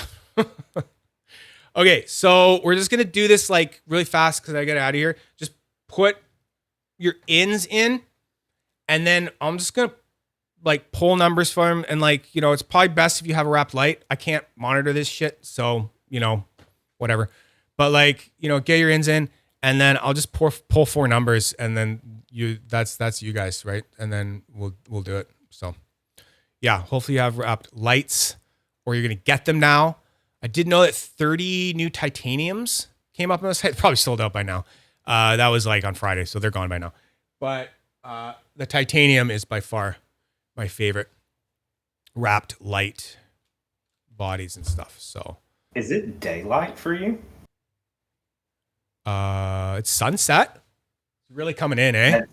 That sunset. Oh, looks wow. kind of glorious, right? Yeah, it just beams in that fucker right around this time. It's because I went late. That's how we know that I've gone really late. When it's like, the vampire sun's coming in. Okay, perfect. Let's go. So this is good. Let's do give you guys a little bit. No way, Samuel. Still available on the website? Amazing. If anyone, oh my God, go get a titanium. I can't believe they're still available on there.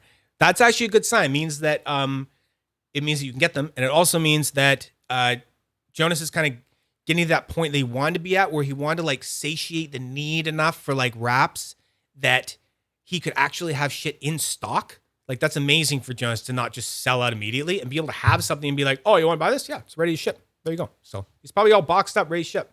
It's great. Okay, I'm gonna keep this. I'm gonna start this going pretty soon. I'm gonna keep track of you guys here. Let's go. Okay, boom, boom, boom. Start numbering you. And remember, if you are a Nerd Herd member, you can do 2 ins. Seems everyone's remembering. Okay. Going once. Once I move over to the, Wesley can tell me if there's more ins or something, but I'm going to move over to the random.org here, and I won't be able to see you guys for a sec. There's another one. Catherine. Mike Neal, you're not a Nerd Herd member. You don't get 2. You got to go join up. I need to see a star. It's the rules. Yeah, he got you, Pam, I think. Yep. I got you 2 ins.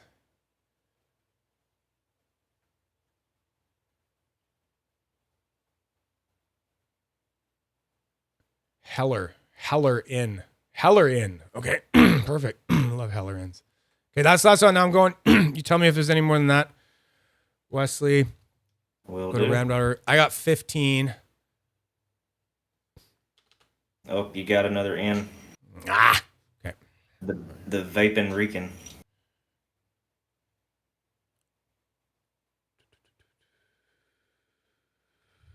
That's the same guy. What are you doing? Draxol. Isn't that you as well? You gotta get Nerd Herd member. Nerd Herd members, I can only see your stars when you're on the YouTube chat. Okay? So Facebook ins are just gonna be 1 in. All right? Yeah, good try. Okay, we're going with 15. Once, twice, done. Okay. I knew you were. Okay. So we're gonna go. So how do I do this? We'll do a regular and then a silent and then a regular and then a silent. We're gonna do a regular pink. Jeremy Wesley, maybe you can R. write this down for me. You can write down names. So regular pink. Write this down somewhere. So what are we gonna do? We'll do not the first one. You can never do the first one. Second one. 1, 2, 4. Number 4 was Jay Dizzy. Sup, Pippin? Okay, so Jay Dizzy got the regulars. You write that down for me, Wesley. Jay Dizzy, regular, pink. Jay Dizzy, regular, pink. Go back. Okay, we're gonna pull this again. I've got 7. 7 was Timothy Carter, T Sweat 1, Timothy Carter. That's Timothy Carter. Write down Timothy Carter, and that was going to be for a silent one. Orange silent, Timothy Carter. Orange silent, Timothy Carter. Okay, we're going to do the green regular now.